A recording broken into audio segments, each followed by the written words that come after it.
Hey everyone, this is Daniel. And I'm Jun. And we are Korean American. and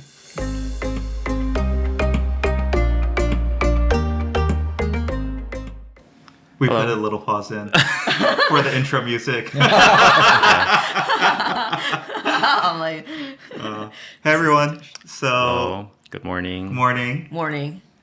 So as you can see, we have some guests, or for those of you watching, we have some guests on today. Yay. One of our goals for this year, this season of our Korean American podcast, 2025, was to get more guests on. Yes. Mostly so we can get some fresh perspectives Uh-huh. and we don't have to come up with topics every time. Yeah. It was about time. Yeah, I think so. Yeah. I think. Anyway, at least we hope to have one guest a month, one guest episode a month. So Yes. today, just purely by kind of coincidence, two of my friends I met at church, my former church that I used to go to, were visiting their parents right by where we live. And so the timing worked out perfectly, and very graciously they've agreed to come on and have a casual conversation with us. So It happened very last minute, I think. And so extra thank you for like everything with our podcast. I was like, Yes. can you come on? Can you come on? Like, wait. I was like, come on, we got to know. But yeah, Okay, everything happens last minute in our lives anyway. So Yeah. but yeah, we have kids almost exactly the same age. And so we were hanging out in nursery and talking and just, getting to know you guys. I thought you guys would be great guests for our show. You both have pretty unique and I think very interesting backgrounds. So yeah, why don't you guys start off with introductions? Tell us a little bit about yourselves. Just a Casually, brief introduction. right? yeah. My name is Seil Park. I was born and raised in South Korea, but seventh grade, I moved to China first for about a year and a half. I don't think I knew that. Yeah, and then I had some fun experience there, and then moved to America, and I went to high school there, and then college there too, and then I came back to Korea now, and we've been living in the city area, Gyeonggi-do, and then moved to Chungcheongnam-do, Taean, Gyeongsangnam-do, Tongyeong. Also now we're living in Jeollanamdo, so we've been moving around, a lot. Nice. Awesome. Also one other thing is I play sports in America, What did you play? basketball. Yeah. Oh, nice. This is how we first bonded. And I was like, yo, we got to hoop. Like, I've been looking to play basketball. Of Wait, course. so college basketball? Yeah, I played high school and college. Oh, nice. Yeah. But then I looked up Seil's stats from was it junior year? Yeah. Yo, he was legit. Yeah. Really? What was your best performance? Relive the glory days with us. Oh, actually, I don't remember. I mean, I have a lot of fun, Oh, come on. fun stories. You remember. Yeah. I mean, my glorious moment, I think, was I played against I played Division 3 basketball, best player in the country. I was playing against him, and he scored on me. It's like, hey, 2 points for you, man. I was like, okay. And then right back, I went right after him and Oh, you scored. got it Yeah, back? I scored on him, and it's like, hey, 2 points for you, baby. Let's go. And then he's like, he tapped on my back, and yeah, that was probably my best moments. Yeah, a lot of fun time. Yeah, That's awesome. Playing basketball. Awesome. For some reason, our guest last time, Young, he also played Oh, he college played high football, school. No, right? high school football. Football, yeah. I guarantee for sure Young did not play college football. But is just that kidding. We'll take that's that out. that's not common for Asian students to play in high school sports leagues, right? Is it not? As far as I know, as pure Korean, I was like fourth or fifth person to play in the NCAA basketball. So it's not common. Making a transition from high school to college is pretty difficult. Oh, cool. Yeah, so I was fortunate enough to play basketball there, had a fun time. Got injured pretty bad, which still bothers me to this day. Yeah. I wasn't surprised that you play basketball because I don't know if our listeners can see or nor could our viewers could see because he's sitting down. But if he stands up, Because I first saw you, like, we literally met like 30 minutes ago. I first saw you from the intercom thing. Oh, yeah. There's this like huge person. Yeah. How tall are you? I'm in American. I think it's 6'5", and Korean like 194.5. 194. Yeah. Wow. I So- think you're officially the tallest person to enter my house. Yeah. Cool. Awesome. All right. I'm probably the official shortest person, but hi, my name is Lara. I'm Seil's wife. I guess I should say that I was born and I grew up in Russia. So I'm a Russian Korean, but I lived in the US for 12 years, I think. And starting at 14. So I should say I grew up, lived in Russia until I was 14. Then my family moved to Philadelphia in Pennsylvania. And we lived there until I got married to Seil, and then we had to go back, or he had to go back to Korea, so I came with him. So now I'm with him in Korea. Is that how you guys met? Like, did you guys meet in Philly? We met in college. Ah. Yeah, and then we got married when I was done with my studies, and then Seil finished his master's, and then we came back. Yeah, so we were married there for. I think we were there married for 2 years, right? And then we came here. Yeah. Now, you guys, you want to talk a bit about your family and that situation? Sure, yeah. In So, case it's going to come up later. okay, we have 2 kids. Our oldest is a daughter. She is 2.5 years old now. Yeah, her name is Emma. It goes quick. Yeah. And then we have a son. He was born last year. He's now 8 months old, I believe.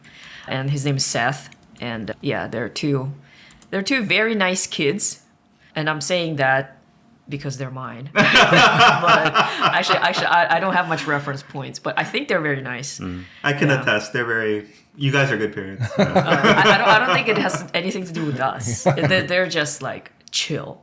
You passed on the nice chill genes to them. Yeah. Yeah, maybe. They're good kids. They're both born in Korea? Yes. I'm pretty sure your son Yes. is, but yeah. Yeah, they're both born here. And then we also have a cat and a dog. Oh, wow. Yes. Family of 6. Our dog is like, by Korean standards, it's a pretty big dog. It's a big dog, Yeah, yeah. it's a Doberman. Oh. Yeah, so Super well, again, behaved and trained. So thank you for that. yeah, some people might say it's like 2 dogs, but it's just 1 dog, yeah. I never mentioned this. I wanted to. In Taiwan, Yes. all the pets we met Yeah. were so well trained, Really? which is in contrast to I often say in Korea, I think it reflects how social the people are, right? how civilized they are. Yeah. Anyway. Do you want to say something in Russian for our potential Russian audience? Oh, wow. Oh, sure. Like what? Anything. It can be funny. It can be clever. Okay. I guess I'll just introduce myself in Russian then. Okay. Здравствуйте. Меня зовут Лера. Я родилась в Южно-Сахалинске, выросла в Москве. Прожила в России 14 лет, потом мы переехали в Америку. Вот я вышла замуж за корейца, и теперь мы живем в Корее вместе. I feel like I should That's clap. Yeah. I didn't get a single word of that, heard but America or but I something. got chills. It's so cool. It's so cool when I said like listen. the lamest stuff also, like just, hi, this is my name, I got married, I moved, and that's it. Oh my god, it was so cool. I just love when people can speak other languages. Jun, is this a slight at me? Huh? You can speak. That's not true. I'm just kidding. You speak like 40-year-old. 20% Korean. So you get 20% chills when you speak Korean. Yeah. Just kidding. It's better than me. Oh, interesting. Yeah. How is your Korean? It's bad. Yeah. I mean, I can read, I can write. And actually right now I am preparing for my citizenship interview. Oh. So I'm applying for Korean citizenship. And I am studying because as a applicant who is married to a Korean citizen, I don't actually have to go through the whole class and attesting process. They have that. You have to, I think it's called KIIP. it's Korean integration something program. And I think there are 4 or 5 levels of that. I might be butchering the whole thing, but I know that there's like a certain level that you have to pass. And they usually have like a written test and a reading test and a spoken test. So they like have a bunch of parts. Then usually people take several years to go through that program and then to actually pass it in order to even apply for citizenship. Oh, wow. Yeah, but because I am married to someone who is already a Korean, I don't have to do that. But there is like a 20-minute interview that I have to go through. And during that interview, they ask just a bunch of random questions that have to do with like Korean culture, Korean history, Korean manners, food. Like it could be anything. It's a gigantic pool of questions. We have to get And- that. We have to get that pool of questions. One simple example would be like, who was the king that founded the Gojoseon? Oh, okay. I Or was so nervous that I didn't know. You know? or another simple question is Wait, sorry, what's the describe- answer? It's not Sejong? Don't put me on the spot. I No, think for the Koreans, I'm trying to get wasn't your it answer. Jumo? I don't know. Okay, I'm just saying. I literally studied this at 12 a.m. last night, yeah. and I don't remember. Is it But- not 단군? 고조선. Gojoseon. Yeah. You might be right. Wait, who's Yeah. Dangun? It sounds like carrot. He's like, Yeah, it kind of does. He is literally like the founder of the nation. Oh, okay. It's So like George Washington. but it's like kind of like blurred between like factual history and like legend. mythology. Yeah. I see. I think it goes back to like 5000 BC or something. Yes, right? yes. Oh, It goes back to wow. like 2333 BC. It's a very specific date too. I'm kind of surprised. And then they ask about what's like artifact that's still left in Seoul, like four doors. Yeah. From the Shinla Shide, what's the name? Like 3 artifacts that are still remaining, and where are they located? Oh, wow. Something like that. Yeah. That is crazy. That's hardcore. Yeah, no clue. I mean, what percent of Koreans could pass this? 3? Like, no, what? Yeah, okay. Jun, put you on the spot. No 3. cheating, no ChatGPT here. I know that the Silla era, the capital was in Gyeongju. Yeah. So a lot of things that are there, like Seokgatab, Dabotab, Seokguram. Oh, they're also- wow. Okay, Yeah. okay. So he could pass that. He could pass that. Yeah. Wow. They ask like easier questions Okay, too, like yeah. describe the Korean flag and what it means. Oh. What does the Kongomgangli Kongomgamli, what does that stand for? Yeah, you have to kind of like talk about it. Just based on this, I'm pretty sure your Korean language is on par, if not better than mine. So. No. I can say those things because I literally wrote You've them been down studying on the them. card. Yeah, I didn't know that like 2 days ago. I'm honest. But it sounds kind of silly though that you have to know these things to become Korean citizen. I think it's a way for them to assess how serious you are about getting it Oh, because I see. it used It's to just be like that. assessing your attitude. kinda. Yeah, you also have to sing the national anthem. All four. Yeah, all four. You literally have to verses? sing it. Yeah, you have to stand up in front of the interviewee, interviewer. You have to put your hand on your chest and you have to face the flag and sing. Wait, Wow. Seil, did you go through the same process for getting American citizenship? No, I have a Korean citizenship, so Oh, you don't have American citizenship. no, Neither of us do. yeah, I even went to the military here. I'm curious if they make you do the same thing for. They kind of do. I was teaching English in America, however weird that sounds. That does sound weird. I was tutoring people who were not English speakers, and one of them was a Belarusian lady, and she was actually applying for citizenship, and she wanted me to help her prepare for her. I guess it's a citizenship interview, and she sent me a PDF of the book that she was studying, and it had kind of similar questions, but not to the extent of I think the Korean ones. Those were a little easier. It's like, what was the year that United States gained its independence? Or who was the first president of the United States? Like something like that. I know that. I know these 2 answers. But anyway, Yeah, so you could probably pass it. Yeah. I don't know. No, I know I the first one. I don't know. It's like 1850 something maybe. 1776. 1776. Wow. Yeah. Our founding fathers. I feel like I want to sing the Star Spangled Banner. Or like I pledge allegiance. Do you guys know the Pledge of Allegiance? Yeah. I know that. Oh, even you know it. Because I went to school when I was like kindergarten. And you still, it's still stuck in your Yeah. mind. Yeah. We can cut this out later.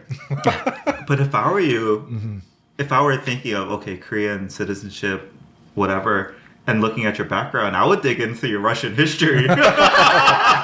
That's actually a good point. But Yeah. in preparation for the interview, I searched obviously a lot of things, especially on YouTube, to see like what people say Yeah. about their experience. Nobody can talk about what actually happened there, I guess. But they can kind of tell you what the format was and like how they felt about it.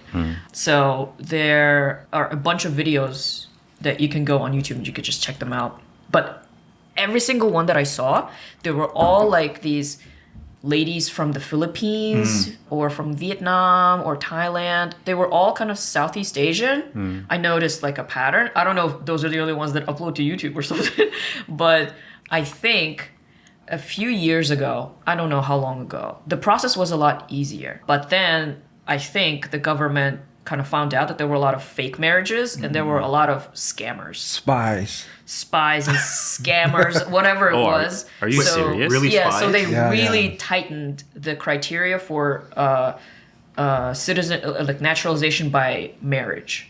They really tightened the standards for that. So I see. it used to be, I think it used to be that you didn't have to prove necessarily that you have a certain amount of like money in your bank account and stuff like that, but now you have to, that you can support yourself. Another thing is like this whole interview thing. Like it used to be that, I guess, okay, you're married, you have kids, whatever.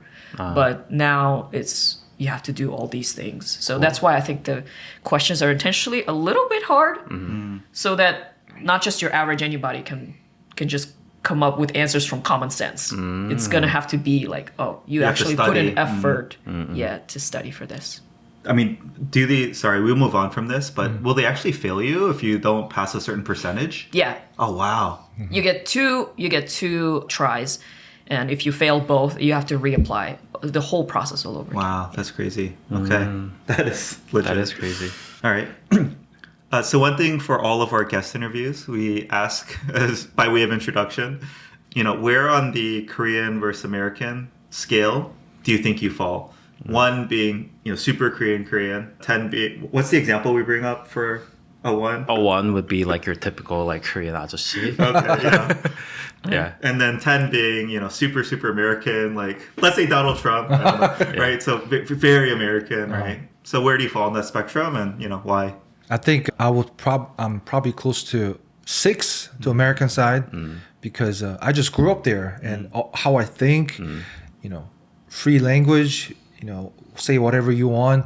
Also economy wise, follow a lot of the American rules. I noticed in Korea, a lot of your privacy is not there. Personal privacy is not there. I noticed that during COVID and I really didn't like it.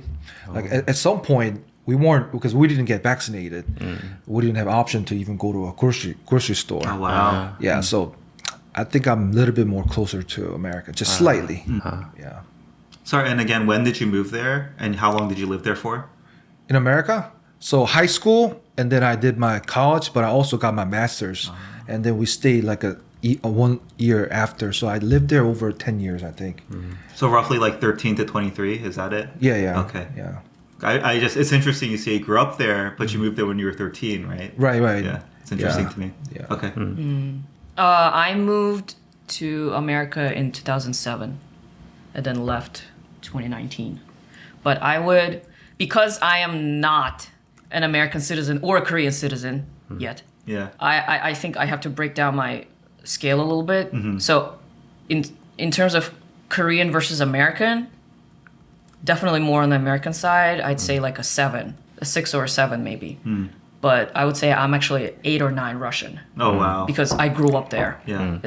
I feel like my mindset, the way I interact with people a lot of times, I've learned but I've learned to kind of switch on and off the Russian switch, I guess. But I'd say 8 or 9 like Russian, maybe like a 6 So like or for 7 Lara, it's not American. like a linear scale. It's like more like a triangle. Yeah, it's more of a triangle. Yeah, and it's not an isosceles. I don't know what it is. But yeah, I feel like I'm probably the most Russian. Then I'm American, and then there's some Korean in me. Yeah. Okay, yeah, we have to talk. I want to talk as much about that as possible. Okay. Because you had like, 2 moves, right? You went from Russia to America, taking like your Russian culture as a Russian Korean into America. Yeah. Then you now picked up American culture and moved to Korea. Yeah. So that'll be very fun to talk about. Yeah, and then It's interesting because do you say Russian Korean or Korean Russian? Because I heard you say Russian Korean. Well, I'm saying Russian Korean because in Russia we call ourselves Russian Koreans. Oh. So it's like one of those what's it called? A spade is a spade. call a spade a spade. Yeah, call a spade, kind of like that. Koreans, globally, never 100% assimilate. You know what I mean? Like you are always Korean wherever you are. So actually, Russian Korean is like a category, and the type of Russian Korean that I am is even more specific because there were a bunch of Koreans that immigrated into mainland Russia during like the Joseon era, and they are there way longer than like my family or how my ancestors came to Russia. How many generations would that be now if it was Joseon era? I have no idea how many generations, but definitely longer. I know that I am considered like a Gyopo Samse, so I'm like a 3rd generation Russian Korean. Oh wow. My parents were born and raised in Russia, and my grandparents immigrated from Korea into Russia. You can't really call it immigration. They were displaced by the Japanese Empire. So that's where it kind of started. And the Koreans that came to Sakhalin, which is where I was born and where my family was, they're like a separate category on their own. If you ask Sakhalin Koreans, they consider themselves like, if you ask, are you Russian or are you Korean? No, I'm a Sakhalin Korean. It's like a category. Oh, wow. And they don't even think of themselves as the same as like mainland Russia Koreans or Central Asian Koreans. Wait, is Sakhalin an island? Yes, it's an island. Off the coast of Russia. Yes. Oh, crazy. It's right above Hokkaido. Oh, this is the island. Yes, that's the island. Oh wait, can you tell us about this island? Because this is one of our conversations that sticks in my mind because it was just such an eye-opening. Oh, I never knew that. I didn't even realize this place existed. And maybe you could talk about it because for me, I was like, that is wild. Like, I really want to visit if it was safe. I think a lot of Koreans don't know about this place too. I was just gonna ask, can you add a little bit on to like the history of, because you mentioned briefly I'm about sorry the if Japanese. it sounded like all jumbled up. That would be so fascinating for Koreans to listen as well. Okay. Just so you know, by the way, it's the opposite of jumble. You're like incredibly articulate and clear when you speak. It's Okay, amazing. that's good. That's good. Don't be self-conscious. All right. So if you imagine the map, right, and you imagine the far eastern side of Russia, the coast, and you imagine where Japan is and where South Korea is, right? If you go a little bit north, there's the Japanese archipelago, and then at the top you have Hokkaido, right, the northernmost island, and then on top of it, many people actually who don't know, they think it's part of Japan, but it's not Japan. There's this long island that looks like a shark, and that island is called Sakhalin. And like with anything, with Japan constantly disputing territories, they say it's theirs. They say that island is called Karafuto, and it's not. It's currently Russian territory. I mean, they acknowledge that it's Russian, but they say historically this is ours. And during the colonial rule of the Japanese Empire, they were sending a lot of their workers, both Japanese born and also a lot of Koreans, when they conquered Korea, or when they, not conquered, but when they were occupying Korea. They sent a lot of people there, both forcefully and also through like a lot of government propaganda to work there. That island is very rich in natural resources. It has tons of natural gas. Probably most of natural gas that Korea buys from Russia is from there. Oh, wow. Huge rigs. And they also have a lot of coal. At that time, they were mostly mining for coal. And they sent a lot of people to work in the coal mines.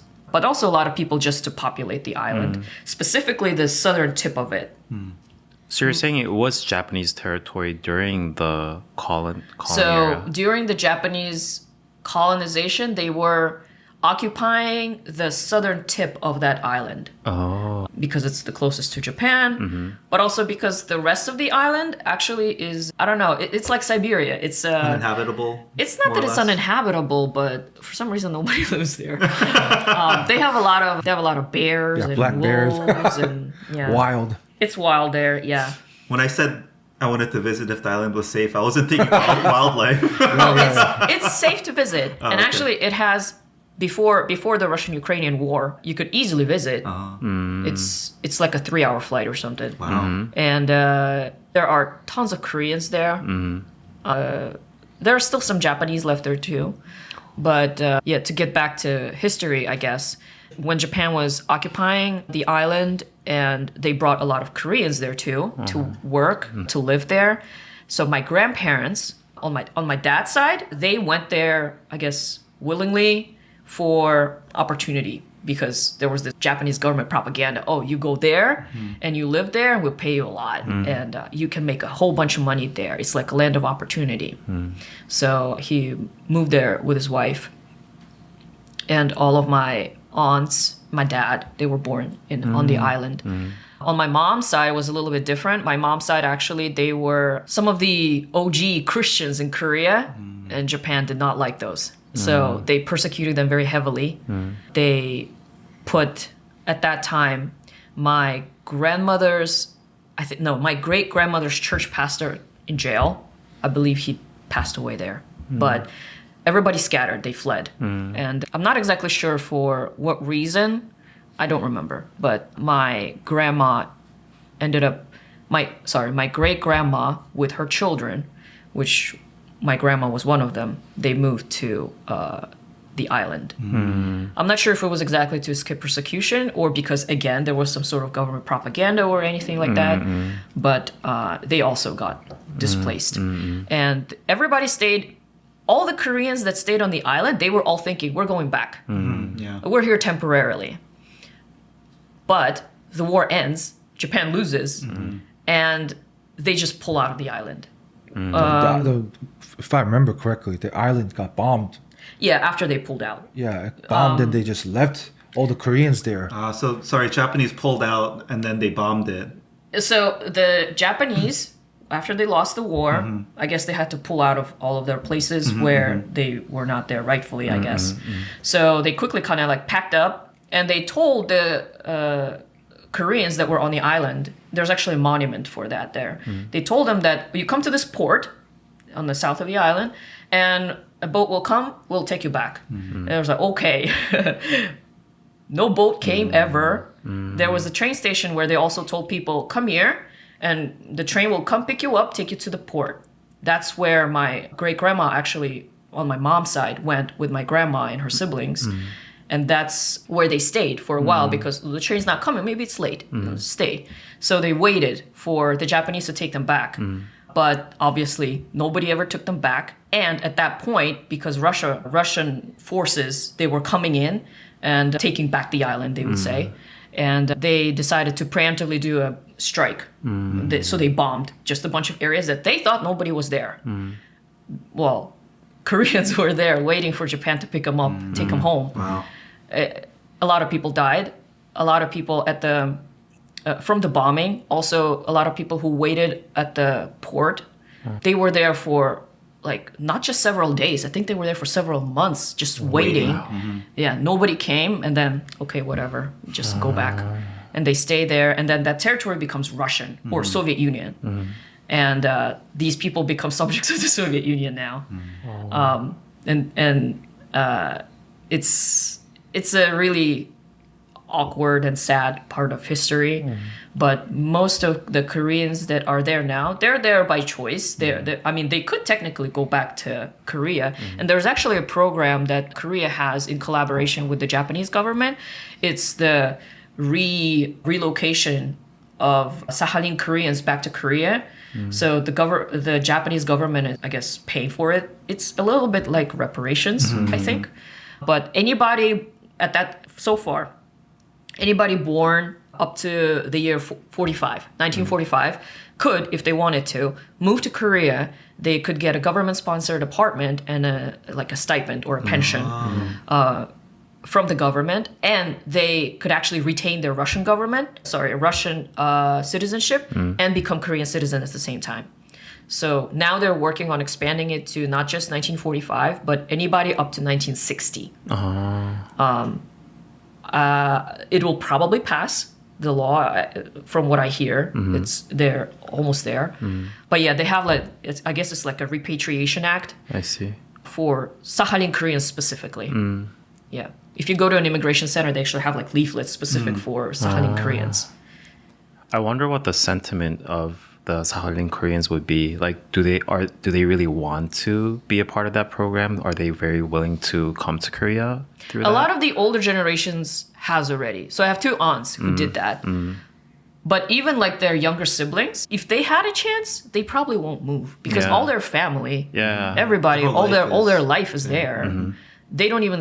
A lot of them don't even speak Korean. To them, it's a foreign world, and spend like your last days in a place that you don't know with people that you don't know in a language that you don't know. They probably wouldn't do that. And so a lot of these people, they still live in the island. Yes. I see. Have you gone back to visit? Yes. The last time I went was 2019. I was before the war. Yeah. Oh, yeah, Russia, Ukraine. Before the Russia-Ukraine war. Yeah. I mean, what was that like? I guess visiting relatives and things like that. But it was kind of surreal. I hadn't been there since I was 12. It's kind of funny. It changed a lot, but it also didn't.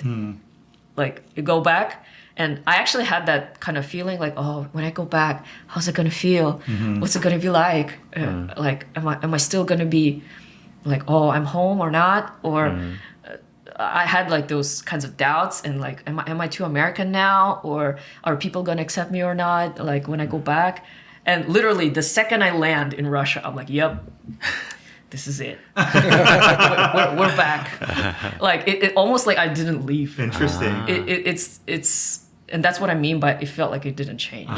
Yeah, I don't even know like why that is, but yeah, it felt like, okay, I'm back. Wait, so you grew up in Sakhalin and then you went to America? Yeah, so I for some reason I thought you had spent time in... Well, I was born in Sakhalin. Yeah. Lived there until like kindergarten maybe. So like the first maybe 5 years. Yeah. And then moved to Moscow. That's right, okay. Yeah. And then lived there until I was 14. So actually my Sakhalin family... They don't think of me as a Sakhalin person. They're like, you're a Moscow person. Big Even my city Russian Russian. sounds like I'm from Moscow, not from Sakhalin. Yeah. Yeah. So they could easily like spot like, you're not from here, are you? So is it like the majority of the population is Sakhalin Korean if you go to Sakhalin, or is it still majority of them are like Russian?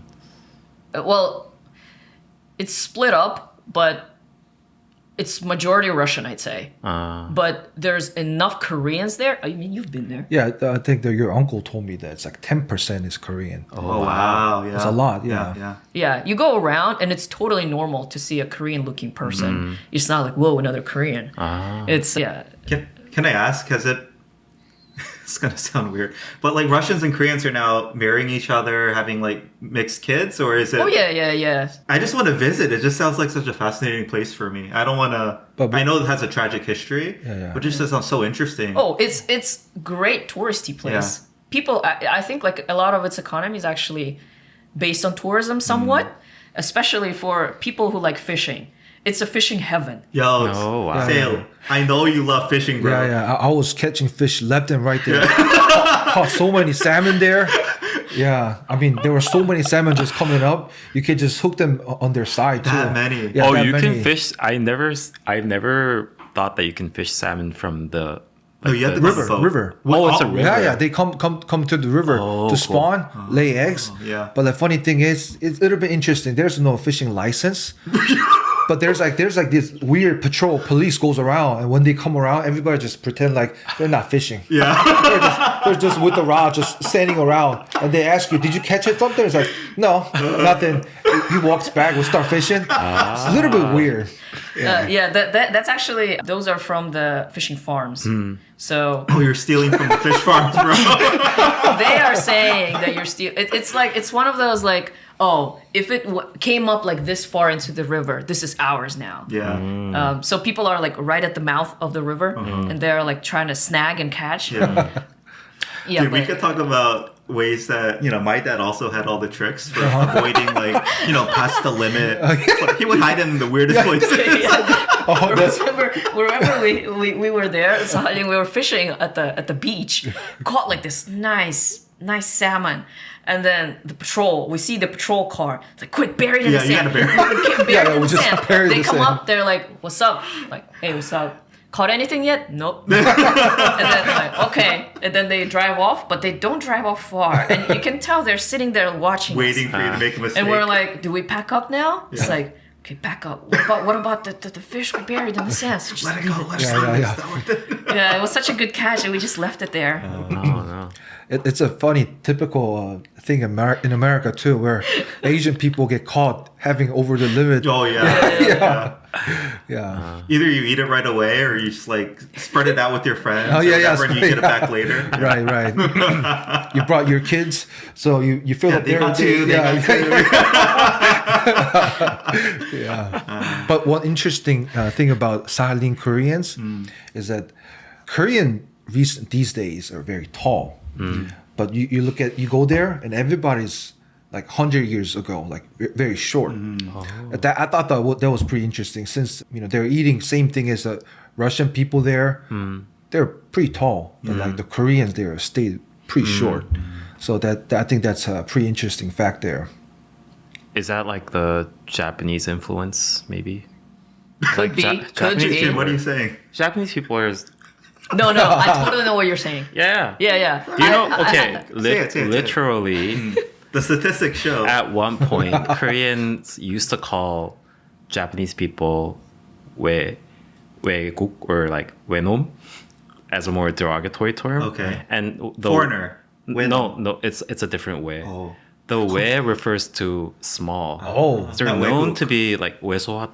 Like I they're didn't known to know. be small people. Yeah. Okay.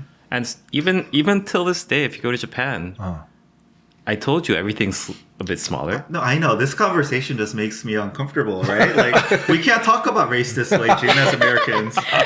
You can't say Japanese are shorter than Koreans. I can attest to that fact because when I first took a trip to Korea, it was before I got married to Seil. I came to Korea once, and at that time I was just solo traveling, and I came to visit my grandfather's grave here in Korea, and I had a layover at the what's it called, the Narita airport. Narita? Yeah. So I was there. I was wearing like heels, maybe like this much, like a platform. It made Yeah. me a little bit taller. 2 inches for the Yeah, for about 2 inches taller. But when I was there, I was actually expecting when I'm gonna go to Korea, because I'm very short. I'm like 4'10". So when I was going to Korea, I thought I'm gonna go to Korea and it's gonna be the land of my people, and everyone's gonna be probably right around my height because I grew up in Russia. Everyone's a lot taller. When I went to America, everyone's a lot taller. So I thought I'm gonna go to an Asian country. I'm gonna go to actually the place of my historic like ancestry, and then had a layover in Japan. And Japan gave me this false sense of security because I came there and I'm like, these are my people. Everybody is right around the same height as me, even Yeah. men. You blended Yes. in. Yeah, I was like, whoa, so this is what it's like. And then I get to Korea and it's like back to reality. Everyone is so much taller. Yeah. And I'm like, what happened? Why is it that like everyone here is so much taller? And what happened with us in Sakhalin that we're all so short? And I actually have this discussion from time to time. Like, was it food? Was it the air? Is it the geography? Is it really just the genes? Yeah. But is it really just the genes that like almost 100% of Sakhalin Koreans are so short? And it's like, I have no idea actually. Interesting. It's just so funny. Like, that's one of those things that every Korean will know as a fact. But I never heard this before moving here. They know, like, Koreans are amongst the East Asians taller. right? It's just you guys accept it as fact, and it is, I think. It's just funny, right? I don't think Korean Americans would ever have heard that or known that. It makes sense, right? You have pride in your own like upbringing and heritage, but I'd never heard of it before. Yeah. I mean, it definitely should have something to do with like economic growth, but I wonder why Japanese people are still a bit on the shorter end. I don't know. I think that's just genetics, probably. Yeah. But as far as I know, in Sakhalin Koreans, a lot of them still just marry Koreans. So I don't think- it's very strict actually. yeah. Wait, so- but if it is just genetics, right? Why is there a generational difference in Korea? Because like my father's and grandfather's generation, they're very short. Oh, really? Yeah. That is, I think, nutrition. Like, even if you look at my dad compared to his brothers, his younger brothers, who stayed in Korea, grew up in Korea, he's significantly shorter than them. And it's because my dad was starving growing up. And by the time my uncles were, growing up, they had food. So I think that difference is definitely nutrition. Yeah. I think overall, yeah. Interesting. But yeah. Anyway. We have so many things to talk I about, know, yeah. but we passed like 40 minutes talking about Sakhalin. But it is like super fascinating. No, I think we can is- just like easily just make an episode out of this. But We could, Yeah. but yeah, let's Yeah, we have to move on. Yeah. I just wanted to say, like, for the record, I don't know how you feel, Jun. I want to get your thoughts. But this is why I love, like, maybe Gyopos or, Koreans who grew up abroad in a sense. Feels like we have much more, what's the right word?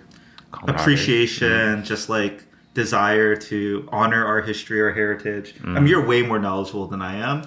But I think compared to most Koreans, when I ask about, don't you care to know more about, let's say, your grandfather, your great-grandparents? Like, are you in the family registry? Like, all that stuff. You're like, no, why should I care? And I think just honoring that and treasuring it and passing it on and sharing the stories, I think for me, it's so meaningful. Like, I'm getting chills every time you talk about it. Because again, you're so knowledgeable, so articulate about it. And it's just the passion and sharing that story is so evident to me. That's why I feel like I really love Gyopos. I mean, again, it goes back to like my Qingdao theory. Yeah. Like, whenever there's a risk of the history getting, dwindled, right? I think you tend to more grasp onto it more. Yeah. Whereas like if you're the origin of that history, you tend to not like really think about it that much because like you're actually living the history right now. So I'm not saying that we're I'm not saying that I'm proud of the fact that Korean people dismiss their history that much, but I think it's kind of natural. It's natural. Yeah. I agree with that. Yeah. But yeah, anyway, just wanted to get that out there. It was just, yeah. One thing I guess I'll say in conclusion is that I think the reason why so many Sakhalin Koreans are like very aware is because there's actual people like denying the fact that it happened. And both on the Russian side and the Japanese side. Russians say, we never bombed anything. And Japanese say, we never left any Koreans there. So like, we didn't know. And the Sakhalin are like, what the F? Yeah. Like, hello, We we're lived here. it, yeah. And there is, I think, because the Koreans, like I said, they thought that they were going home. They never really thought of themselves as like, oh, this is our new home. This is who we are now. It was never like that. Yeah. It's like, here, your grandpa lived over here. Your grandma came from here. We're going back there. And actually, my grandpa, he, even from Korea, he brought like a little... In a napkin or a handkerchief, he grabbed some soil from Korea, brought it with him. So meaningful. It dried out Yeah. because obviously it's just there. But my dad says when he was a kid, he used to see my grandpa like from time to time, especially when he would like drink a little bit, he'd like get a little sad and like find that thing and open it and look at the soil and just cry over it and like. Oh, I want to go back home, but I can't. I'm stuck in the Soviet Union. Yeah, and the Soviet Union was brutal too. They took everything away, so it wasn't like a pretty history. So people don't wanna be like, oh, yeah, that never happened. Yeah. So they're really strong about this is what it was. I should actually grab soils from different areas too. Yeah. Carry it with you. Yeah, you carry it with me so I can look and think about the times. When you scored on the best college basketball player. Yeah, get the air from there. Tell the story to my kids. Sniff it once in a while. This is the smell of victory. So Seil and Lera, Lera, right? Or Lara? Yeah, I don't care. Sorry. Yeah, We can't speak Russian. In Korean. I just say it's Lera. Lera. Yeah, I think that's Lera. closer. Okay. Yeah. So where do you guys live in Korea right now? So when we first moved from America, we lived in Bundang, Pangyo area, and then we Which moved, is this area right now? this Yeah. area, and then we moved down to Chungcheongnam-do, Taean, which is the west side of Korea. Yes. And then we moved to Gyeongsangnam-do, Tongyeong, and in the Tongyeong there is a little island. There's a Misudong. We live there, and then we also now living in Jeollanamdo, Gangjin, which is very south. Yeah, so we moved quite a lot. It's like one of those. So when was it? When was the first time you moved to Korea? 2019. 2019. Yeah. So like right before COVID. Right. Yes. Yeah. Yeah. So these areas are the areas where even a lot of Koreans would just know by the name, but not really have an experience living there. Right. Yeah, yet alone or even just traveling, right? Tongyeong is Gyeongsangnam-do, Right. and then you lived in Taean, which is Chungcheongnam-do. Chungcheongnam-do, and then Gangjin, Jeollanamdo. Like Yes. these are very, to me, it's like very random places, right? It is. Yeah. So I'd love to know how did you decide to move to these areas? There was really only one rationale. Oh, I loved fishing. So when I came back from America, I missed fishing so much.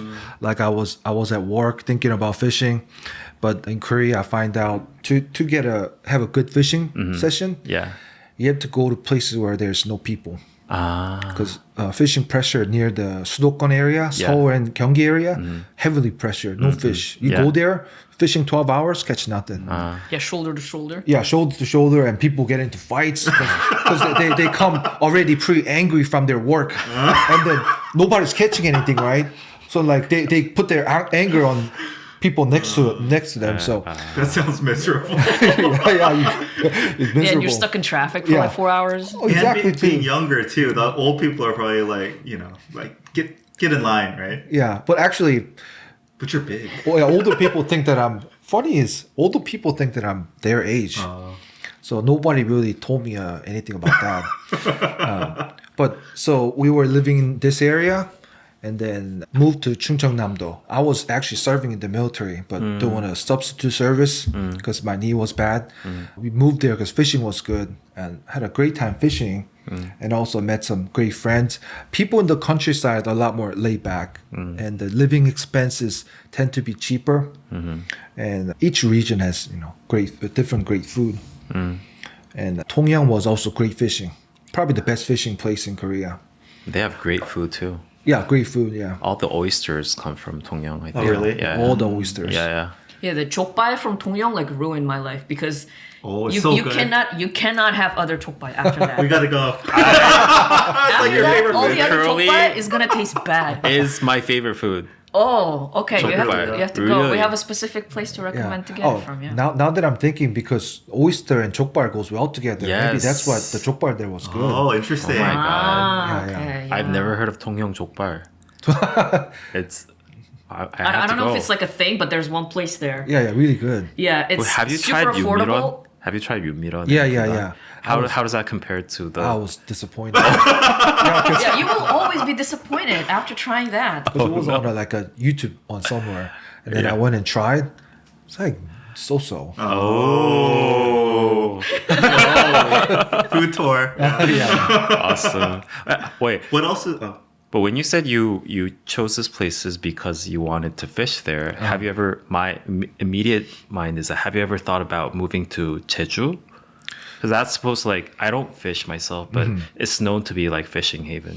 Yeah. Jeju, I thought about it, but it's an island. It's a little bit difficult to travel, so that's why I was thinking back and forth maybe Jeju. Yeah. But Jeju is just too far. I And see. we have to time visit our parents.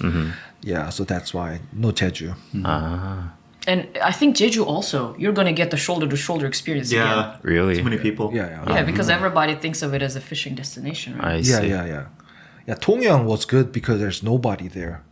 A lot of times I fish by myself. I don't want to spill my secret, but You catch a, 갑오징어. That's a squid. Yeah. Tasty. Catch so many of them. I'm out there sitting at night by myself, catching like 10 of them by myself.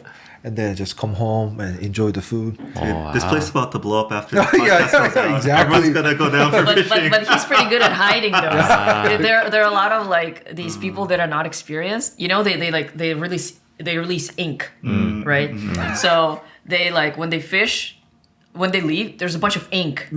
So people who know, they're like, oh, Look for the ink. look for the ink. But he hides his spots. I leave no inks. Nothing.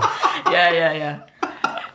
Nobody knows that you stand there, you catch a lot. It's a different culture because in America, people walk to you and it's like, "Hey, did you catch anything?" It's like, "Yeah, caught this. Hey, come try fish here." But in here, everyone is your competitor. They come to you and ask you, "Did you catch?" Nothing all day. So good. Yeah. Why? Because if you tell, they're gonna come. Yeah, dude. So It's the competitive Worst thing. case, some guy comes in with a GoPro yeah. Films on shows it on YouTube, Yeah, gives yeah. out the exact location. Next week, there's gonna be like 5 people there, and they're gonna empty that place Yeah, out. that happened a lot in Jeollanamdo, Taean.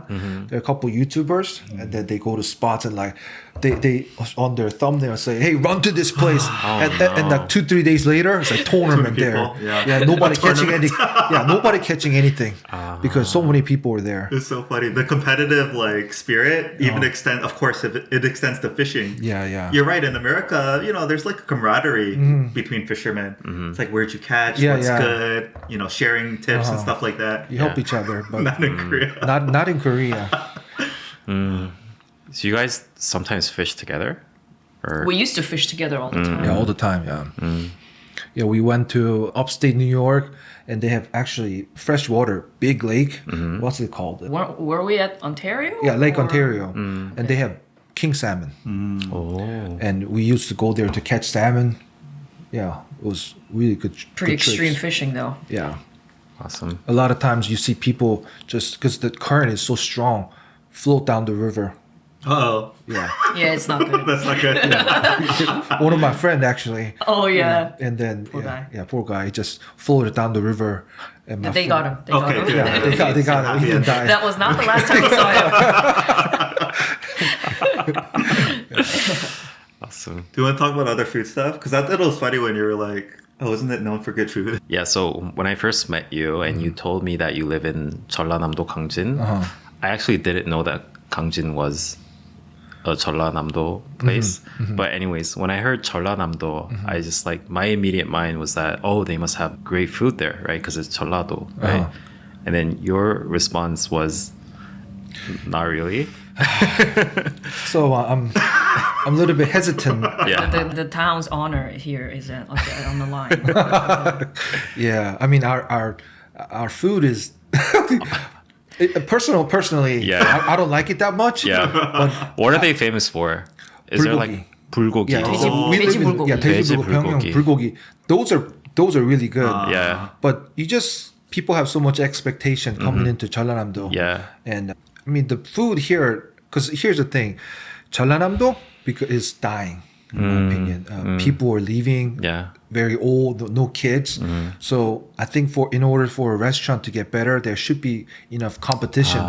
But those good restaurants, because there's not enough demand, they're not making enough money, start closing down. Yeah. And then there were only a few places that are decent and they're surviving, which is our area. We are from Pyeongyangmyeon, has great bulgogi, 돼지 bulgogi. So people lined up. But other places we go to, not so good. You really have to find The spots. Yeah, find spots. It's not like every restaurant's gonna be solid. No, That makes sense. They're solid. They're especially their banchan is really solid I because see. they grow their own. Fresh namu and everything. right. Yeah. But yeah, What are they known for in terms of their produce? Gangjin. Because nothing really comes to mind immediately. their kam. Kam. Yeah, it's really good. Persimmons. What else? Strawberry. Strawberry. That's a new thing. Wow. But really good strawberries. Yeah. What else? Thing is, like we at our place, we have 2 very big 농협 하나로 마트. Yeah. 2 of them, 2 locations, almost like right next to each other. But what's And that mean? Sorry, that mart. It's Is that the chain? It's Is sort it- of like 하나로, a 농협. it's like a co-op type supermarket. Okay. Yeah. It's like Korean style. This Yeah. Korean style market. Yeah. Local farmers market, like Yeah. Local farm. That's okay. Got it. Yeah, and they're right next to each other, but they're like packed with local food, and it's like you can pretty much eat everything from just Kangjin. Your entire table could be filled with things from Kangjin, and they have everything seasonal too. So like from time to time, it's like packed with like carrots or something, and they're super cheap, local, really cheap. and really good too. But then they disappear, and then you have to buy like the regular ones. But yeah, seasonally they have like pretty much everything. So that's why it's kind of hard to say what exactly like is from there. I'm committed to visiting you guys. Yeah. Doing a food tour and playing on the beach. And all I that. would suggest people who are visiting there, like there's Jeonju nearby, which is known for like Jeonju bibimbap, and then there's Naju nearby, which is also known for the Naju gomtang, And then Pae. Pae. Oh, and muagwa there. Oh yeah, Oh, yeah. figs. Yeah, is the Oh, figs there. interesting. They're almost like all year round. Yeah, or like yeah. for a very long time. Yeah, It's yeah. like considered in season, and they're really good too. Yeah, figs, delicious. Cool. Yeah. Yeah, and there's Mokpo nearby, also Wando. Everything is kind of nearby. Oh, okay. Yeah. Those are cities. Wando. Or like the famous cities in Jeollanamdo. Okay, near yeah. that. Okay. Yeah, so instead of trying to find all the good food in that one Gangjin area, probably go around. It's all nearby. Cool, awesome. Yeah, since you guys moved from like the Seoul Metro down south to more of the countryside, I just wanted to hear your thoughts on how that transition's been. How is life different? How are the people different? You shared a little bit. You said, the city's dying a little bit. It's mostly older people, less kids. But other than that, just like, I'd love to hear your thoughts on living in the country and how it's been. Can I share one story from Yeah. Tongyeong? So we literally just moved to Tongyeong at that time. We had our first kid. She at that time was maybe 3 months old. Oh, very young. Very young. It was in the summer, and I was like, I'm gonna go for a walk. And we lived. I think Seil mentioned that we lived in Misudong, which is like a little island. It's not really an island. It's a what do you call that? It's an island. It is okay. It's an island, and there was this nice kind of boardwalk. So I'm like, I'm gonna go walk there. So I come out, and I hear yelling, and like I'm immediately stressed because I hear like two men yelling at each other. I'm like, there's a fight. And then I'm trying to see like where to fight because I'm like with the stroller and I have a baby. Like I don't want to get into a dangerous situation. And then I see the source of the yelling. There's like this 편의점, and in front of it there's a table, in a plastic table with plastic chairs. And there are just these two grandpas just sipping coffee and talking to each other. But they're so loud. And they literally sound like they're fighting with each other. Oh, sorry. It sounded angry. Like if they're just like a little bit deaf or something and talking to each other, you can kind of hear the difference. You know what I'm saying? But like if it sounds like a legit conflict, I got startled. I was like, what's happening? Yeah, but they're just talking to each other. But it sounds like they're legit fighting. And then after a while, they're like, they're just talking. Yeah. Like it happens all the time, and they sound like they're mad at you, but they're just not. how they talk, That's yeah. just how they talk. Yeah. Okay, I have something to say about this. I am from Gyeongsangdo, Oh, okay. and I hear this a lot from like the non-Gyeongsangdo people. They go to Gyeongsangdo, they think like people are fighting, but then they realize that they're just having a normal conversation. So coming from Gyeongsangdo, I want to say no, they're actually fighting. Like their normal demeanor is just like very angry. I think they have a high level. So what's the reason for that? Why are they so angry, Jun? I think it has to do a lot with the language. Like the intonation, I don't know. Like the vibe there, I think Gyeongsangdo people are just like have more like angry energy. They're just combative. I always say no, they're fighting.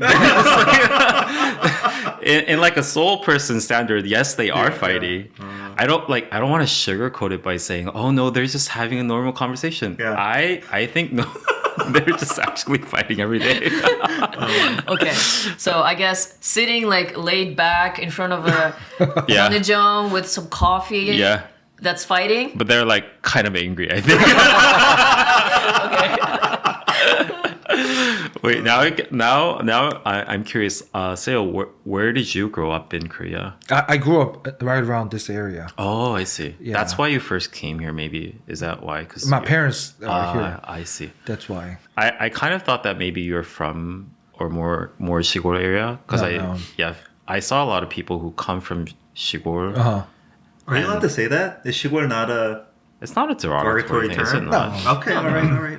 They come from the 시골. It's like the boonies. Yeah. And they, Boonies is kind of derogatory. Okay. I never thought of it. Yeah. Anyway, if you guys are allowed to say 시골, go for yeah. it. I see a lot of people moving back because they can't stand the fact that there's just too many people. Yeah, It's just yeah, like yeah. too crowded. But you're just like, you grew up here. Yeah, right. I think you mentioned about how people like something they're opposite, Yeah. like opposite of their nature. And I grew up here in the city, but when I went to America, I was middle of nowhere. So just cornfield. Every morning when I open my windows, so just cow manure, cow poop everywhere. The smell just comes in. And then at first I was frustrated. I can't walk to grocery store or wherever, but I got used to it and really love it. So I consider myself as a country boy. I see. A little bit of redneck. Yeah. So That's why I like you. I feel like you're an old soul, which is my kind of people's, I think. Yeah. maybe that's why the old people think that. Exactly. They're- Yeah. I don't know because You give off old person energy. Or it may be just the beard. How old are you actually? I'm like 30 years old. 30. Yeah. And like this year, I was talking to this old man. I thought he was old, and he was like, "Oh, I retired from this and that." I met him fishing, Yeah. and he asked me, "When did you retire?" Retire? Yeah. It's like those things happen all the time. Like last time I was in Busan, so playing basketball with my friend, and then I was playing with a couple of guys who were younger, and then we're talking like always in Korea we talk about how old you are, and they ask you, "형님, how old are you?" I told them, "How about you? When did you finish your military service?" Like 10, 15 years ago. 10, 15 years ago. I found out they're like 40 years old and they call me 형님. Yeah. This is like awkward situations. Yeah. Interesting. Actually, in American age, you're 29, right? 29, yeah. Almost turning 30. Big milestone year. Yeah.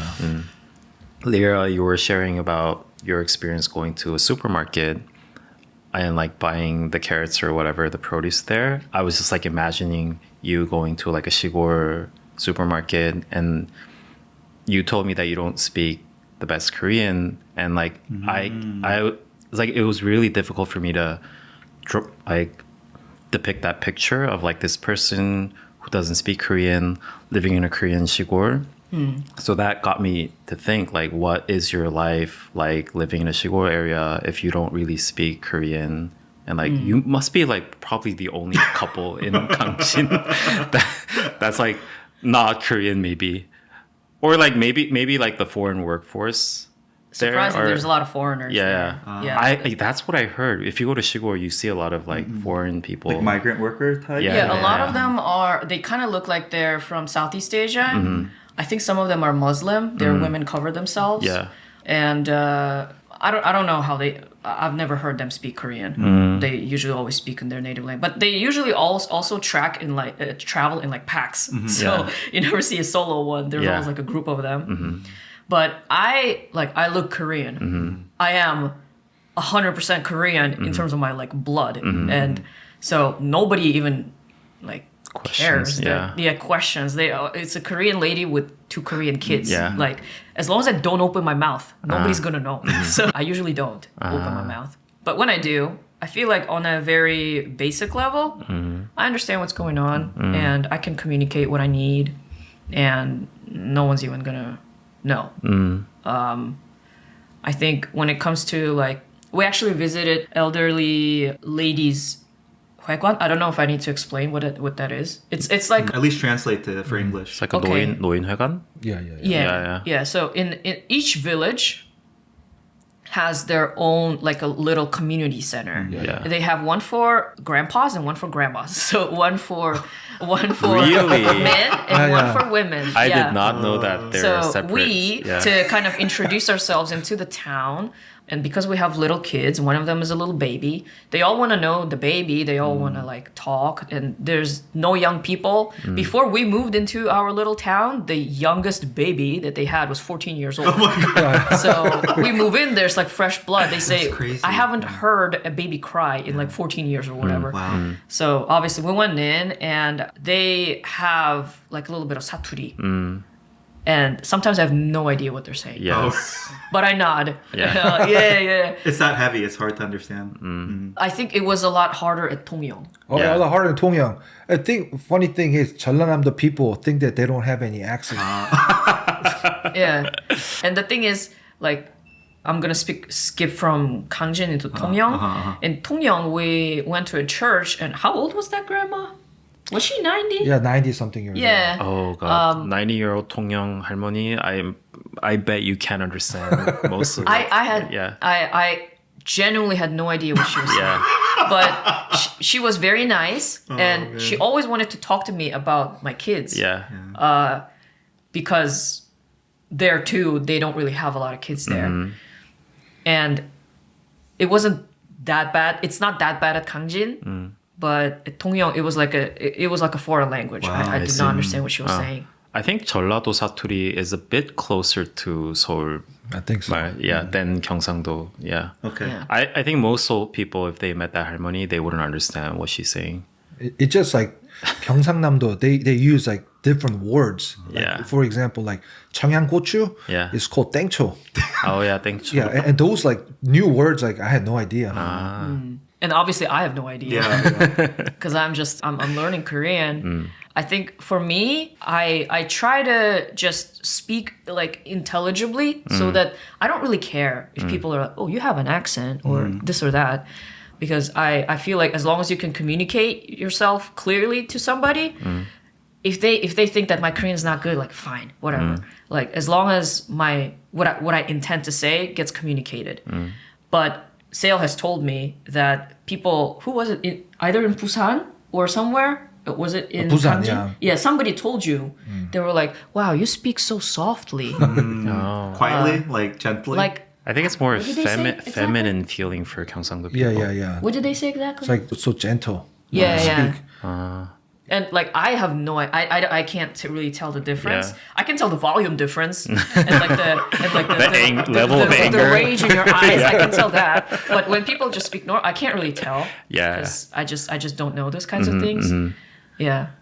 But I think also, when it comes to moving to countryside, Yeah. the work situation is pretty difficult too. Because, for instance, living in Gyeongsangnam-do, Tongyeong, those areas have a lot of ship making and very little option for work. I see. So for people who, I apply for like teaching English too, but in those areas, no they want- demand. No, there's demand, but they want very specific, like female who speaks English, like at this age. So I apply 4-5 different jobs, like, oh, we're only hiring a female. Interesting. Yeah, so a job is in the countryside, very very little options. Yeah, even in Gyeongsangnam, the Jeollanamdo too. I see. Yeah. How about like infrastructure? Any other? I mean, where's nearest hospital? Or those things a consideration? Yeah, with the hospitals, it's something that we considered before we moved. Because we have 2 little kids and you never know what's going to happen. The closest children's hospital to us is this tiny little clinic. And it's like, 20 minutes away by car? And it's not open very often. So you actually have to go to Mokpo. For the big children's hospital. Or Gwangju. Or which is like- Gwangju. it's like a 40-minute to an hour, yeah. Okay. Yeah, Gwangju is like about an hour away. Mokpo is about 45 minutes, 50 minutes away by car. So yeah, you kind of have to take that into consideration. But that's not bad if it's for By me. American standards, it's in not. American Oh, that's standards, it's interesting. not. Yeah. Yeah, by Korean, it's very far. Yeah. When I hear it's like 45 minutes an hour away, it's okay. That's whatever. That's fine. Yeah. But for you guys, it feels far. Yeah, because we also lived in Daejangdong for like a year, Yeah. which is in the Seoul area, and I could walk Yeah. to the children's clinic, like 3 in clinics, in my area. Yeah, there was like 3 clinics there. Yeah, you can choose. I see. It's all relative. Yeah. Yeah, and in terms of like infrastructure, you want to talk about it? Infrastructure, I would say, is actually pretty good. But what's not good is in the Seoul and Gyeonggi area, there are a lot of them. So you can walk to places, right? In the countryside, they have really nice facilities for kids, but it's in a central location. So everybody just get together. But because of that, I think they're able to spend more money on it. So we have, in Gangjin, there are kids' room, I think 3-4 of them. Yeah, like Kids kids cafes. cafe. Yeah, kids cafe, yeah. And it's free if you're a resident. You could just Wow. Really? Yeah, That's yeah. cool. Yeah. So as far as infrastructure goes, it's good. But really the part I think Korean people concerned is education. Like they're concerned schools. about whether their kids going to be, fall behind. I heard some people say they're going to be dumb. We actually That's so straightforward. recently we went on a ride, and to get from our little village into like the town area, Gangjin, what do you call it? The central city. To get there, we have to go like up and down like a mountain. And we were coming down from the mountain back home, and there was this huge banner that said like one kid got into where? Seoulde. Oh, wow. And the Yeah. whole town celebrates. That is Yeah, awesome. they Yeah. had this huge banner. I thought, I was like, is that like politics? What is that? and then it's like Seoulde something. And I asked Say like, what's that about? And Yeah. like, oh yeah, some kid got into Seoulde from this That's village. cool. Yeah. Yeah. Do you? Wait, sorry, before you move on. In terms of like modern day infrastructure, something that got me curious is that do you get coupon I was going to ask the delivery? same thing. Literally. That's like the modern day. Yeah, this coupon They call delivery. it 구세권. Oh, yeah. We're not in. Unfortunately. Our house, actually, we live in a separate house, private, yeah. like a residence. And it's in a weird location. There's no main road that goes there. So all the 택배 all the delivery guys, there's like a creek.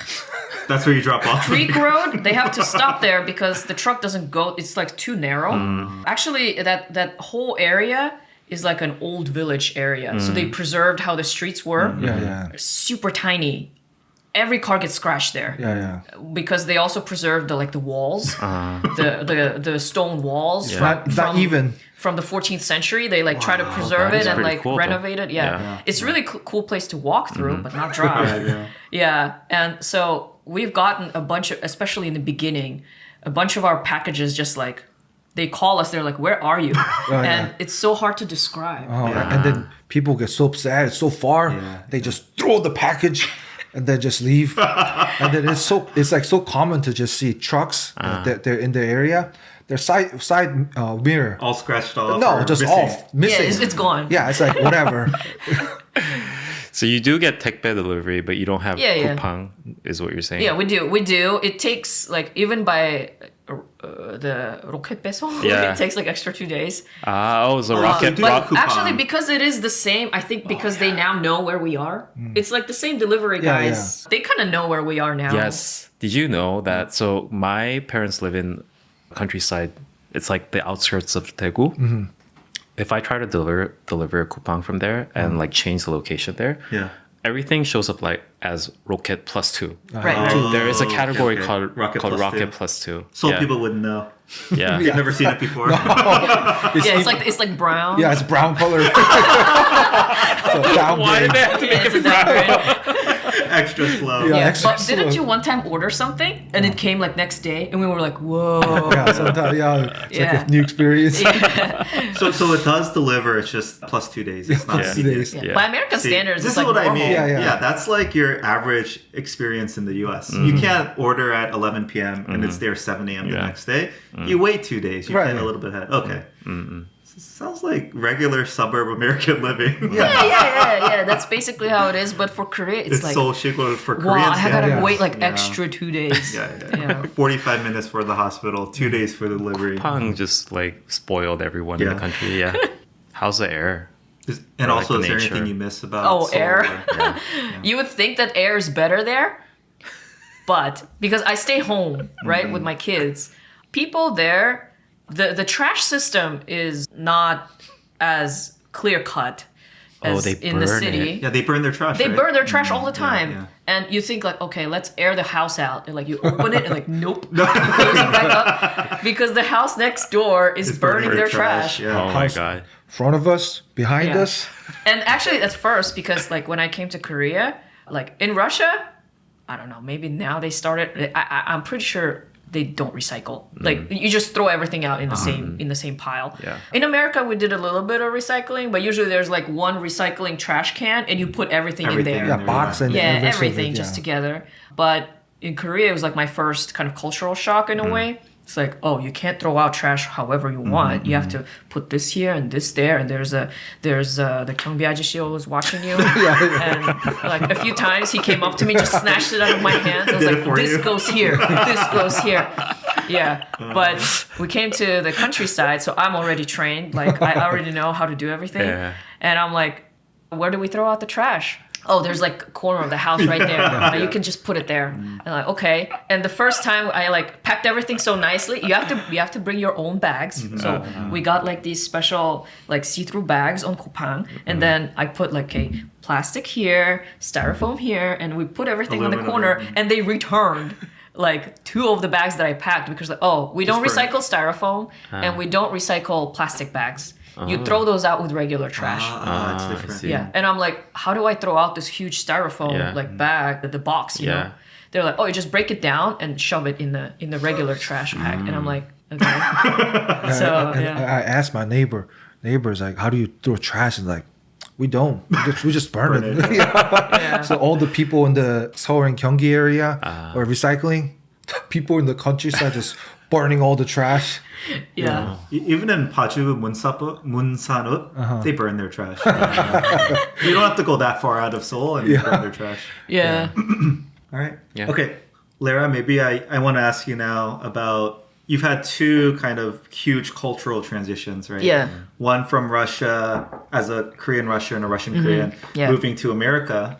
And then after living in America for 12 years, now taking that Russian, Korean, American heritage and moving to Korea, right? Yeah. And so would love to just get your thoughts on, what was difficult in each transition? How do you think back and reflect on them?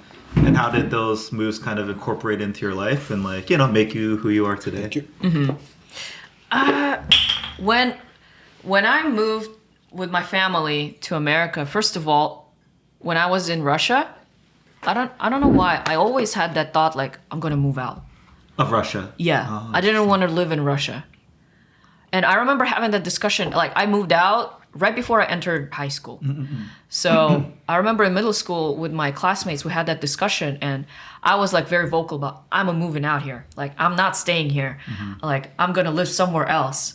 And for some reason in my mind, like I'm going to America. I'm going to America. I always had that thought in my mind. And I remember one of my classmates was like, "You see, that's you are like the problem with this country.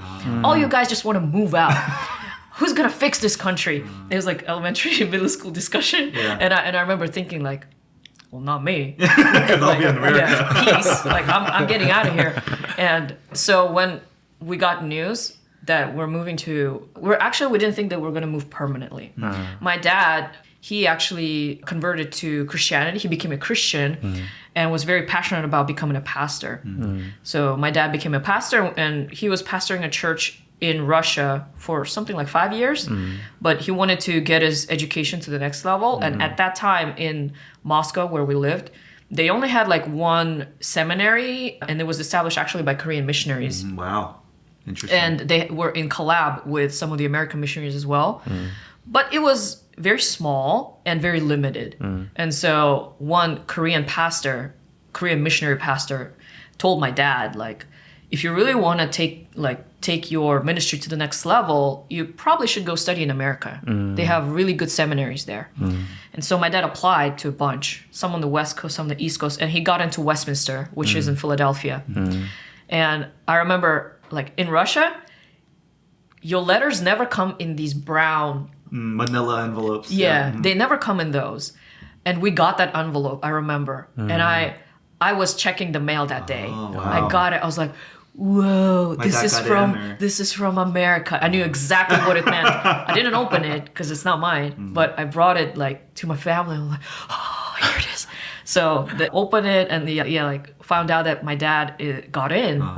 And so when he applied as an international student and on a visa that would bring his whole family with him. When was this, sorry? 2007. 2007. Yeah, we moved there in 2007, or we went there for the first time in 2007.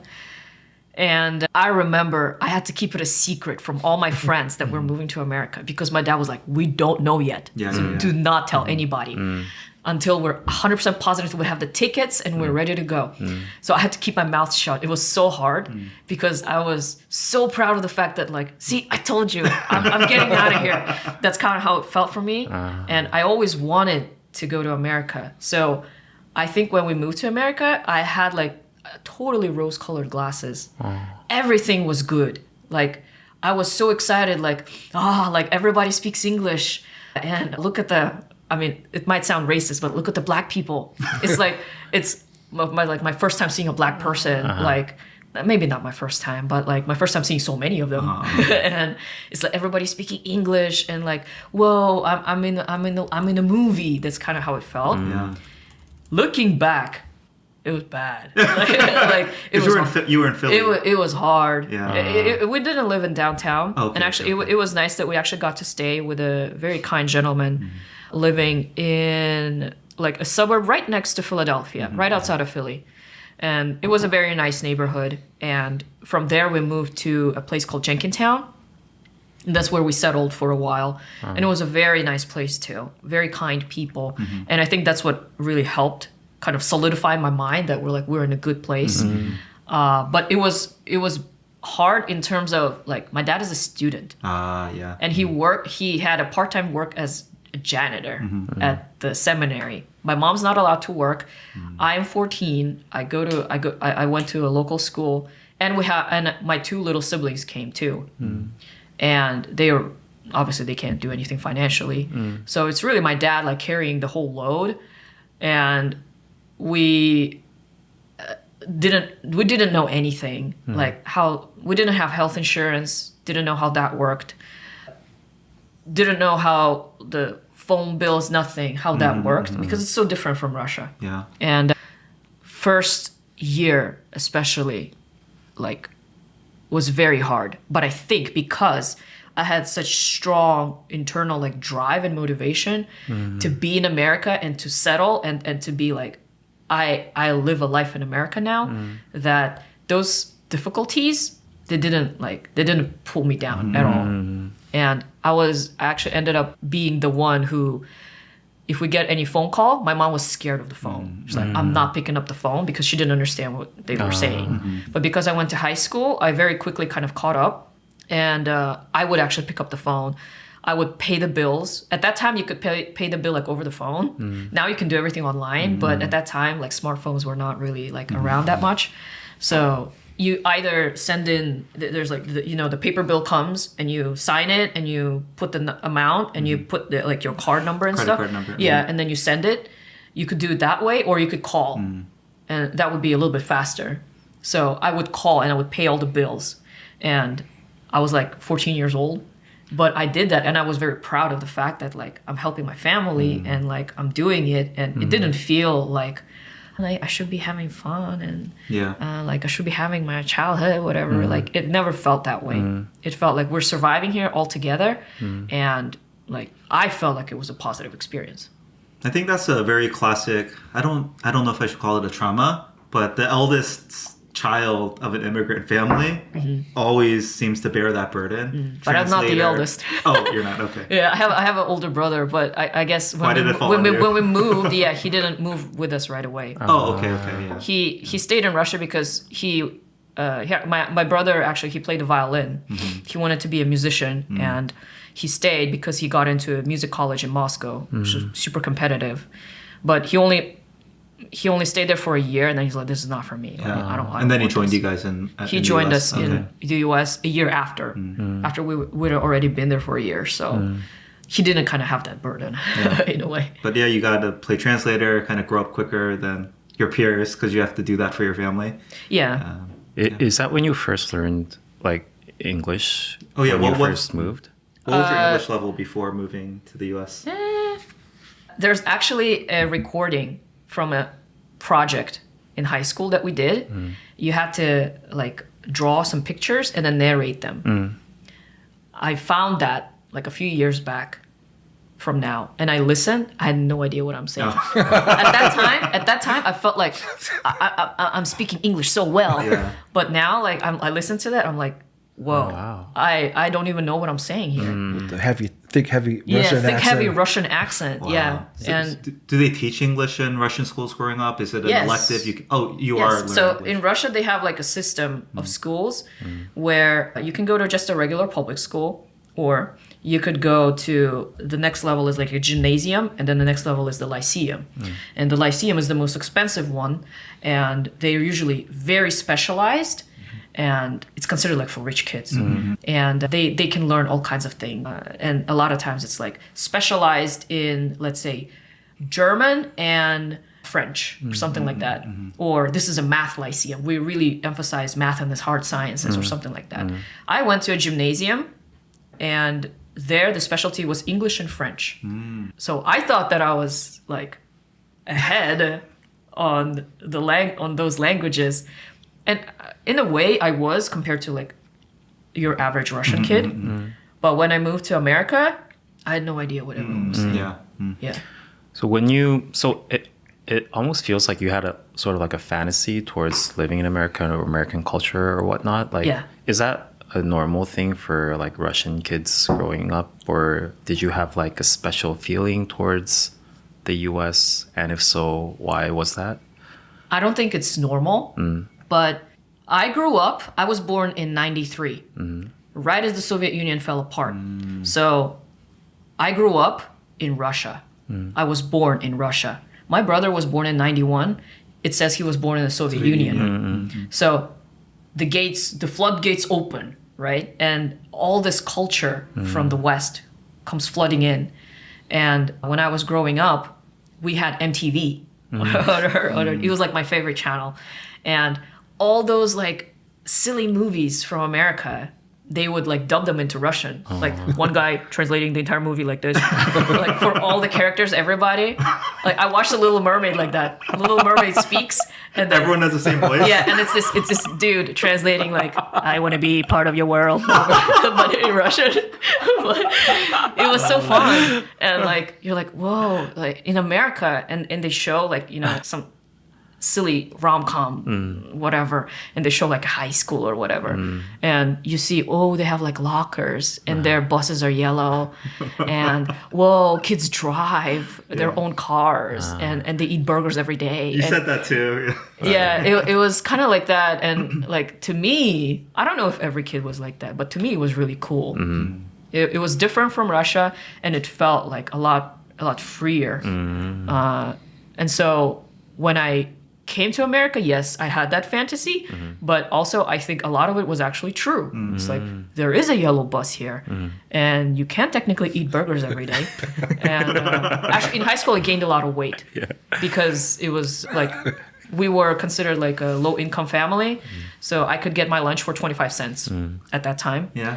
And I'd go all in at the cafeteria because I was like, I don't get to eat this at home. And it used to be that like a special treat to go to like McDonald's in Moscow. But now it's like, look, there's McDonald's literally in the cafeteria. So yeah, but I felt like my dream that I had about America came true. And so I don't know if I necessarily like felt disillusioned when I came or anything like that. But I know that for a lot of the Russian kids that I grew up with, my friends, maybe I was kind of an influence also because I loved American music. I loved Eminem. And, yeah, and I actually learned a lot of English through Eminem. Yeah. Through Eminem. Maybe not the best way. And actually, I remember it was before the internet. And so if you wanted to know what the song was about, you had to translate it yourself. Like you don't Google like translation of the lyrics, which you can do now. But at that time, I remember trying to translate a song because I really loved the song, but I wanted to know what it was about because I care about the lyrics. And I remember trying to translate. I could not for the life of me. Like I was like, I don't know what that. I think it was like a Black Eyed Peas song or something. And then when we moved to America, a few years into living in America, I think like 3 years later, I was like, oh yeah, that song. Let me look up what it means. Yeah, let me listen. Now that I understand English a lot better. And I just sat there like, what was I singing along to? Yeah, the gibberish that I used to sing to like makes sense now. Yeah. And it's actually not very good. I was like, well, I remember listening to the "May I Have Your Attention Please," the Slim Shady song. Yeah. And like for the first time understanding what it was about, I was like, okay. Yeah. But it was a very eye-opening experience for me, like just like understanding how much I've changed. Yeah. See. I just, that particular example is so funny because it's June, you said the exact same thing too. One thing that stood out to you was, in America, like high school students drive themselves to school. How can that be? Yeah. And then you go and it's like, oh, they actually do. Yeah. It's funny. I don't know. It's just something that Americans would never think stands out, maybe for non-Americans. Yeah. I would love to hear your experience as well, moving to the U.S. Mine all started in my middle school. I think a lot of the older Koreans who are in their 30s and above can agree that the physical punishment was allowed in school. So my middle school teacher, in my opinion, back then was crazy. He just you go around and just slaps people left and right. And he was my homeschool. Homeroom? Homeroom teacher. Tanim, Yeah. So what year? And this is in this area, right? The this Bundang area. Because this is not city. I mean, this is like city developed. Right? Yeah. And so I what know year was this? It was this. I'm not good with years, but it was my middle school year. Okay. And Did he slap people with his hand? yeah, with his hand and sticks too. Like hockey sticks and stuff. Hockey stick. Hockey stick. Yeah, or Kondo? tanzo, the flute. Korean traditional flute. Yeah, made out of bamboo. Hard thing. But he used to always say, if you don't study well, if you're not smart, you're gonna be treated like a dog. Wow. So leave the country now. That's like verbal abuse too, not just physical. But like people say that's like, oh, I don't know, people just romanticize over there saying, oh, he was just a gentleman, try to encourage kids to study. But our area, my area, was very competitive in studying. Nobody was not like, no one was like slacking. Everybody was studying, but because if everybody studies same hours, smarter people gonna do better. So I wasn't doing well. I listened to him, and then he just beat up people left and right. It's like say leave the country. So I asked my parents if I could go to foreign country. Take it literally. Yeah. So I first went to China because it's closer. There's an international school there. I studied there about for 1 year and a half. It was fun experience, but not very educational. Like I lived in a dorm, and people who are there are usually kids who are in Korea or who are troublemakers, and the parents have a little bit of money. Yeah. So like, hey, why don't you just go to China and learn Chinese and English? And bad kids. Bad influences. Bad influence, like because they're from middle school to high school, all live together. At night, they call and bring just a whole bunch of soju, and some kid jumped out of like second floor so that they can get fried chicken. Oh my god! So like I realized like a bad influence. I told my parents I need to go to America.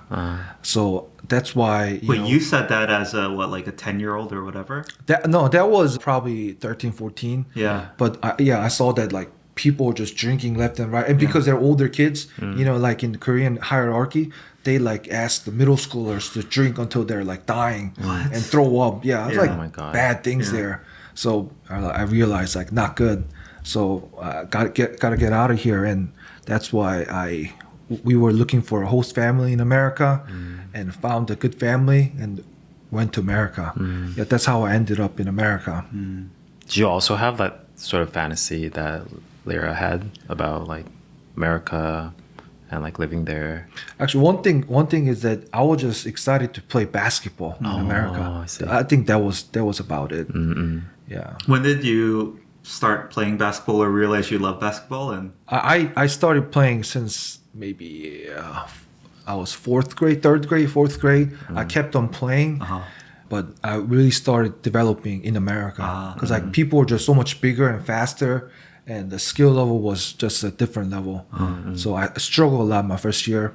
Yeah, but when I just hear everyone's stories about their childhood and then thinking about America, then moving to America at that age, I just realized, I guess, maybe how sheltered and privileged my life was growing up in the U.S. Because I didn't have to deal with any of this, I think, right? Like, whether it's corporal punishment in schools or just like, immigrating from Russia, etc. Like that, I don't know. That's my number one thought. It's like, I never realized maybe until I have exposures to other countries or other cultures, just how privileged and sheltered America is. Because I didn't feel safe growing up. I felt like, I could get beat up, jumped, whatever. That's kind of, I think, maybe different. I'm sorry, where did you grow up? Oh, I grew up in a suburb in Maryland. Okay. Even saying it. Yo, those Maryland suburbs, man. But that's what I mean. It's like, it's all relative, right? So for me growing up, I didn't feel safe, right? Although, again, I really thought I could get jumped, beat up. Yeah. Like, those kids are the bullies, whatever. But definitely, I think in comparison, I had it very, very good in that sense. Yeah. I'm genuinely very curious about why you guys decided to move back to Korea. Okay, let's do that. Yeah. The only reason was because my passport was expiring, and because like they want me to serve in the military. And I stayed there, did my master's, and I wanted to I had 2 years of work, but they weren't renewing my passport, so I had to just come back. That was the reason why, and also, that was. But then why did you decide to stay longer? It was like a perfect storm of circumstances, I think. Like we got married and we actually had so many opportunities, both of us, in America. I always wanted to be in the academia. So I was already doing graduate assistantship there and looking to maybe continue studying, maybe get a PhD or something so that I could teach at a university. I was already teaching an intro, like a college intro level class. And my husband, he was already like getting offers left and right on like, hey, you could work at this company or for us. And because he was also graduating with his MBA, but he had to serve in the military in Korea. And there was like no way around it. And they literally punch holes through your passport so that you can't renew it until you serve. So when we came here... Your Korean passport was expired. Right. Yes. I think I just want to clarify that for the listeners. Oh, yeah. And when we came here, at first, it was... like, it's not like you land in Korea and they draft you straight into the military, right? You have to physical exam. Yeah, there's an exam, and then they have to determine like what date and everything. Then you get your date when you actually go to the military, right? And COVID hits. Oh my gosh. COVID hits. The whole thing gets delayed. Oh, sorry. You were doing your physical exam, fighting for like getting the supplement, what's it called? Substitutionary? Actually, so whole thing is I don't have most of my cartilage on my knee because I had a knee surgery, which has removed a whole bunch of meniscus. That's why I stopped playing basketball because I could have pursued, try to be a basketball player. But I had to stop it because my knee was hurting so bad. And my doctor in America told me that you can't do any type of military service. You're going to be, out of it. But once we moved to Korea, it got delayed a little bit, right? But they were saying that we were a shortage on men. So the whole thing got tightened a lot. So they are drafting people more. The health exemption, you wouldn't qualify. Right, qualification was like a lot stricter. So I had to like kind of fight for it because they were trying to put me into when I was supposed to be exempt. They were trying to put me into the regular military, and my knee just blows up like a balloon. So that took a while too. Oh, I see. So once that got resolved, finally he does his service, like I think for 2 months. 2 years. No. For the first time you get like a little bit of training. Yeah. You get that out of the way, and then after that you go for like your service, and then that was 2 years. During that time, COVID hits, and then kind of all doors close. So we're here, and we always had the mindset of like, after you're done with your military, we're going back to America, or we're going to try to go back. But there's the logistical kind of immigrational issues, I guess. Especially, I don't know, maybe the situation will change now, and maybe this topic is too political. But the immigration system in America is quite, I personally think it's very dysfunctional. It's very hard to immigrate as a honest person who just loves America and wants to immigrate there and live a better life. for us to go there, first of all, we have to deal with the fact that I'm a Russian citizen. And vaccine too.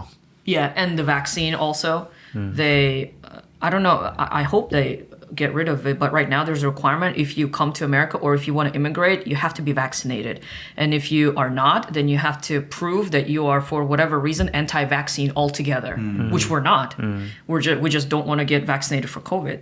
Wait, sorry, that's news to me. If you want to immigrate to the U.S. right now, you Yes. still have to prove that you got a COVID vaccine Yes. and or are just completely not Yeah, vaccinated. you have to say that you're anti-vaccine. Yeah, that's such a esoteric, random, dysfunctional rule. Yeah, but that like came into play at that time That's also. crazy. Yeah. And then I got pregnant. And then we had a kid. And then that kid grew up a little bit. And then I got pregnant again. And then I had another kid. So that's why we're still here. And I don't know where we are at this point. Like, All I wanted to do was just fish. Yeah, that's the whole reason why we wanted to move to America, so I can catch the fish that are my dream. Before I die, I've listed fish that I need to catch. What is your dream fish? Dream catch? Dream catch. There's alligator gar. They're the size of a human in Texas. Whoa. Freshwater? Freshwater. Whoa. Yeah, and there are a couple other ones. They're giant, massive. Yeah. Yeah, I have to catch them before I die. I told my wife on my deathbed, if I don't catch those things, I'll be regretting it. yeah, you know how they say, oh, when you're on your deathbed, you're not going to regret like how many hours you didn't work. Yeah. Or you're going to be thinking about the people that you didn't spend time with. And then You're gonna think Seil's about- going to be like, I did not catch the alligator Fish I gar." didn't catch. Yeah. I'm gonna regret. Yeah. Whoa. I mean, I'm just gonna be real. How are you not? Are you bitter at all about whether it's the Korean military service obligation, where you have a bum knee and they still made you come back and do this whole thing? Does that make you bitter at all? Like, I can't imagine living with that. I would be so frustrated and like bitter against the Korean government or this military like duty. Yeah. I don't know. I think at some point I was bitter about the whole situation, but we're Christian. I think God is working in our life, and actually through military service, I made great friends. I made great connection with people, which I think it is gonna last, my lifelong. So even though we're staying where we're at now, even though we still want to move to America, like I think we're okay. Okay. Yeah, so not too bitter. Yeah. I'm surprised we have like pretty similar stories of like why I came back to Korea, because I was doing my master's study and the only reason why I came back is because I had to do my military service. And that's why I came back, and I just like decided to stay. But yeah. Why did you decide to stay? Why did I decide to stay? The interesting question. I don't know. So I think one of the big reasons is because I studied architecture in my master's, and then I came to Korea, did my military substitute as well, like 전문연구원, where you could just like work at a company. And I sort of like transitioned my career into like tech design. And so I started off my career, which was like pretty new at the time. And I think it didn't really make sense to me at the time to like move back to the States to pursue my new career. If I didn't have to go to military, I think I would have just graduated architecture school, went to an architecture company, and just like become an architect there by now. You probably lived your life in America, right? I think so. Yeah, it's crazy. Yeah. I don't know why, but I just wouldn't think twice about coming back to Korea. Yeah. Because that's like what most 유학생s do, right? They go to the States, they study there, and they want to get a job there. Yeah. So interesting. I feel like with South Korea and with America, I don't know about, I don't know when that was happening, your transition. But these days, I feel like, we talked about it with my husband, is that if you do decide to move from Korea to America, it's probably not to live a better economic life. I mean, it's like, I feel like it has to be an ideological reason, because healthcare here to be fair, like in my personal opinion, is better. In terms of development infrastructure, I think Korea is better because it is smaller, but also technologically, I think more advanced. Safety too. Yeah, safety for sure. When you have a young family, is a lot better here. Yeah. So what's the reason to? Fishing. Right. It has to be something like that. It has to be something like. Yeah. Like I've tasted that freedom that's in the air in America. That's not here. That you don't know here. Is that it for you specifically? Is it that freedom? And how would you describe that more? What kind of freedom? Yeah. Well, you mentioned briefly about Russia COVID, has freedom too, but it's like the Wild West kind of freedom, in a way that on the one hand. Like let's take fishing as a very simple non-political example. It's like you're in Korea, fishing is extremely competitive, very limited, and stressful. You go to Russia, there's fish everywhere. No rules. It's a Wild West. You bury your fish to avoid patrol, and you do what you can, and it's fun, but it also feels very unstructured, and unless you have like a family or friends that you're doing it with, it's actually pretty dangerous. And then you go to America, and it's like the best of both worlds. There's fishing, but it's structured. People respect the rules too. It's like, okay, flounder this season, no more than 16 inches. I thought it was 18. No less than 16 inches, right? And one time we caught one. It was like 15.5. I'm like, I have my Russian mindset, which is like 15.5. If it's a 5, it means we're rounding it up. Yeah. And Seil's like, no. Like you don't want to you want to keep your integrity in case you do get caught. Because then you're ruining everything for everybody. And then like, okay. So there is that kind of mindset. And if you've never experienced it, maybe what's the big deal, right? But when you've experienced it and you feel like this is for you, or this is like how I want people around me to treat me, so I'll treat them the same way, and we'll respect one another, then I feel like it does become like one of those things where I'm living here, whether it's in Russia or in Korea, but it's not America. It's like it doesn't have that American spirit of freedom with some rules or some sort of structure. At least that's how it is in my mind. I mean, freedom of speech in Korea is also limited because people can sue you for stating facts in Korea, which I was shocked. Is it the defamatory? Is it that? 명예훼손. Yeah, defamatory laws. Yeah, even if you state the fact, right? Defamation. Yeah. Right, which is in America, you just say whatever. Yeah, it's true. It could be lies. It could be lies. In Russia, I feel like the freedom of speech, same thing also, but just the other way around, where you feel like you can say whatever until you can't. And especially with business, I think the financial freedom still, maybe now with the war, it got worse. But I know that like there's a certain level of success that you can reach where no one's gonna bother you. Once you get to a certain point, they just won't let you go any past. Or you have to know the right person, know the right people, pay certain people, do that. Yeah. You have to become a little bit crooked to move on. And I know that like a few families when I was studying who were from Russia. One guy I remember when I went to art school in Philadelphia, he was from Russia, and his family, they moved actually from Russia into Germany, and then from Germany to America. And it's like, why did you move out of Russia? It's like, my family had some sort of like business, and like they were doing well, but the government just kept like making it so much harder and just stifling their business to the point they were like, okay, we're getting out of here. And a lot of people actually are like financially motivated to get out of Russia because of that. I see. Yeah. Cool. Before we move on to kind of our final few questions that we ask all of our guests, like growing up in Russia, what was the sentiment towards Asians in general, Koreans in particular, if there was any at all? I have a related question. Yeah. Okay. When I was growing up in Russia, It was in the late 90s, early 2000s. So it's changed, I think. So my perspective is probably outdated. I think now with the wave of Korean dramas and Korean pop culture, it's changed. But when I was growing up, like you never feel like a true Russian, and you never really want to feel like a true Russian as a Russian Korean.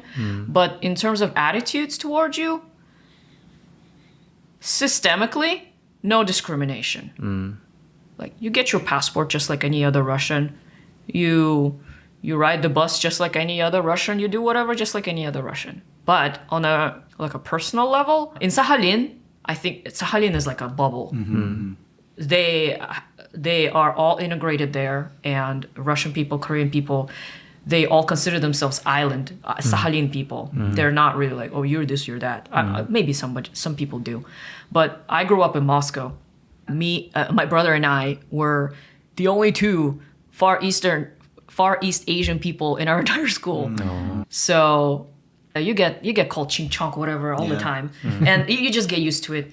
My Korean name. My grandma gave me my Korean name. It's not official. In my passport, I have a Russian name. But my Korean name is Chong-ok. It's kind of old style, I think. But my grandma gave it to me, so I always cherished that name. And at home, when my grandma was still alive, she didn't call me Lara. She called me Chong-oga. So Chong-oga. And I made the mistake one time in elementary school of sharing my Korean name with my classmates because I was very proud of it. I'm like, I have a Korean name. Yeah. And I said, my name is like Kim Chong-ok. Yeah. And one guy was like, that sounds like Kim Puchok. It totally doesn't sound like it.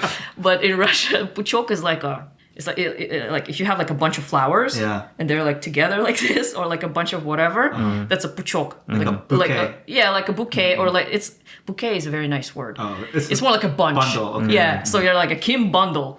And so after that, he just like teased me to death over it. And actually, one time he was teasing me, and I got so mad that we got into a fight, and he broke my glasses. Oh my gosh. And I went home. I usually didn't tell my parents about fighting. But he broke my glasses, and that time I went home, and you can't avoid the fact that I have broken glasses. So I was like, do I lie about how I broke them, or do I tell the truth? And I told him that, this boy was teasing me, and then we got into a fight. It's like, what did he say?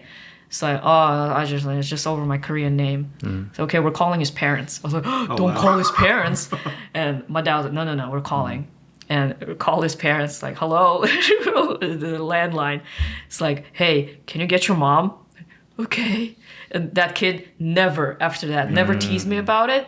But that guy was like, yeah, he was making a big deal out of it. And I think, but you feel normal about it. It's not like, I'm so sad. Sometimes you feel a little bit sad. But I think because I grew up as a kid there, it was a little bit like distorted in like a childish way. Yeah. Yeah, and the last time when I went there, I thought that like I'm going and this is new Moscow now. This is not the old Moscow that used to be. And literally like my first ride on the subway, I'm just standing waiting for the train. And some random Russian dude comes up to me and goes, "Konnichiwa." And I'm like, just looking at him. Yeah. And he's like, Ruski, like trying to see if I speak Russian. I don't know if he was doing it like mockingly or he was like genuinely interested. And I'm like, молодой человек, я говорю по-русски. Like, excuse me, I speak Russian. And he was like, he got like so scared and just like went away. But I was like, wow, okay. So this is like 2019 whenever I last went to Moscow and this is still happening. And I'm like, whatever. You never really, I feel like in America they'd make a big deal out of it. But in Russia, because it's just how it is. Because I think in America, they right now they have like all this race war going on and they bunch up all the white people together. But in reality, white people, they're not one people, right? There's Italian origin, German origin, British origin, whatever. And but in Russia, they are Slavic people. So they, in a way, you are an Asian person among one race. And so I think it's a lot more normal for them to kind of perceive you as a foreigner because obviously you don't look the same. So I'm not like mad at them or thinking like, oh, they're so racist. It's like, well, of course they're going to stare because they never see or they don't see a person like that regularly, especially back then. Now I feel like nobody cares, but some people still do. Yeah. I have a rather lighthearted question Okay. in regards to the perception of, I think, more specifically Koreans from Russians. I think as a Korean, I heard that Russian people love choco pie Okay. and then 도시락, the 컵라면. Is that true?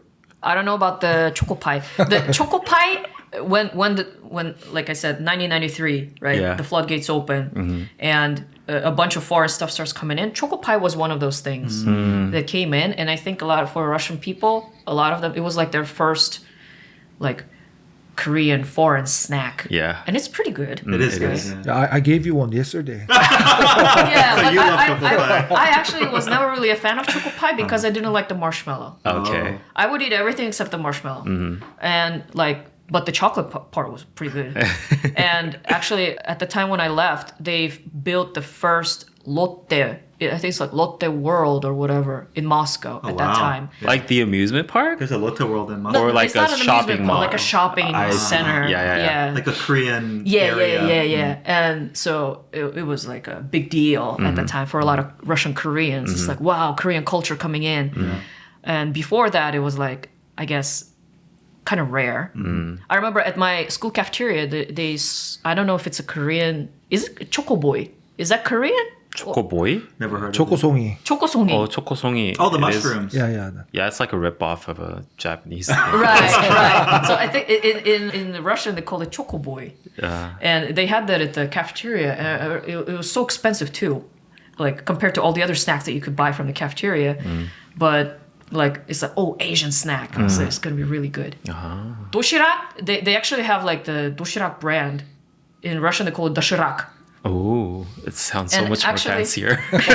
Doshirak is basically like, we call it 컵라면, right? Yeah. But in Russia, you call it doshirak. Oh. Whatever brand it is, 신라면, whatever, it's doshirak. Like instant noodles. Yeah, is called instant doshirak. noodles is doshirak. Yeah, Interesting, and most Russian people, for them, it's too spicy. There's like a chicken flavor. I remember as a kid, I'm like, this tastes like water. Yeah. It tastes like nothing. But I remember this one Russian kid eating. We were on a train to Siberia for a vacation, and he had the chicken doshirak, and he was like sweating. He's like, this is so spicy, but it's so good. And I remember like, okay, but they had that since like the 90s. So I think they still have it there, but now there's a lot more like actual Korean snacks I see. and ramen that came in. So they probably have more variety, but I think in terms of like what they're familiar with is like that particular brand. I see. It was very fascinating for a Korean to listen to this because I think doshirak was discontinued in Korea for a very long time. I've never heard of this. It's a brand. I never It's had a it. it's a Because doshirak 컵라면 means- brand. Doshirak means like a Lunch thing. lunchbox, Yeah, right? yeah. But it's a 컵라면 that's named doshirak. I never heard of it. But it was like a very like 90s thing in Korea. But then they discontinued. But we heard that it's still like selling very well in Russia. And now it's back. It's In like kind of Korea. like a retro vibe. Yeah. Yeah, exactly. And the thing about that is I remember spending hours with other kids looking at the package. You know the package of doshirak? Yeah. It's like this lady. She's standing in this white suit. She looks like a waitress kind Yeah. of, and she's holding another pack of doshirak. Oh. And Madam. it has her exact image on that. In it. It's like, And It's inside that infinite. there's another one, and it's infinite. Yeah. It's like- yeah. it's like And I Rus- remember when kids would just stand there like, how many can you count? And it's like 1, 2, 3. I remember that. Yeah. Wait, The thing it's like Russian dolls. Oh, Yeah, like matryoshka. Yeah. Sorry, keep going. I just realized the thing about doshirak, and I think this is this is probably the reason why it's named doshirak, is because the unique thing about doshirak is that the container is square. Right. Yeah, it's rectangular as opposed to the round. circular. Yeah. So that I think that's why it's called the doshirak. I've never had. Yeah, I want to try this. Yeah. You know what's like? It's not that good. Random thing. randomly blew up in social media last year. Yeah. Was they came up with like a jumbo doshirak that has like eight servings of doshirak that's like this big. Yeah. I don't know. That's like our childhood dream. Okay, we gotta wrap up. Yeah. We're getting to time. Final couple questions, and then of course, if there's any other thoughts you want to get out, we'll give you a chance. But I guess the first one is, what has been a particularly memorable experience for you all? I guess since moving back to Korea, anything jump out? I'm just thinking. Yeah. Oh, well, maybe while he's thinking, I can But share all the mine. fish that you caught. Oh, okay. For my memorable moment, I feel like it's not really a moment necessarily, but it's like the overall feeling that I got coming to Korea is like, I know a lot of people kind of don't like the collectivist mindset or they don't like the aspect of that culture in Korea. But for me, actually, it was in a way, in a positive way, noticing that people, like, I'm going to give the specific example, public bathroom. Like, people really consider how they leave that place for the person after them. Neither the US or Russia comes even close to how considerate Korean people are. And it was for me, like, I noticed that because it's like you dread going to a public bathroom in Russia or in America. Like, it's the last resort. Like, it's like you never go until you absolutely have to. And then you just like shut your eyes, you close your nose and like pinch your nose and then you just do it quick and get out. That's kind of how it felt.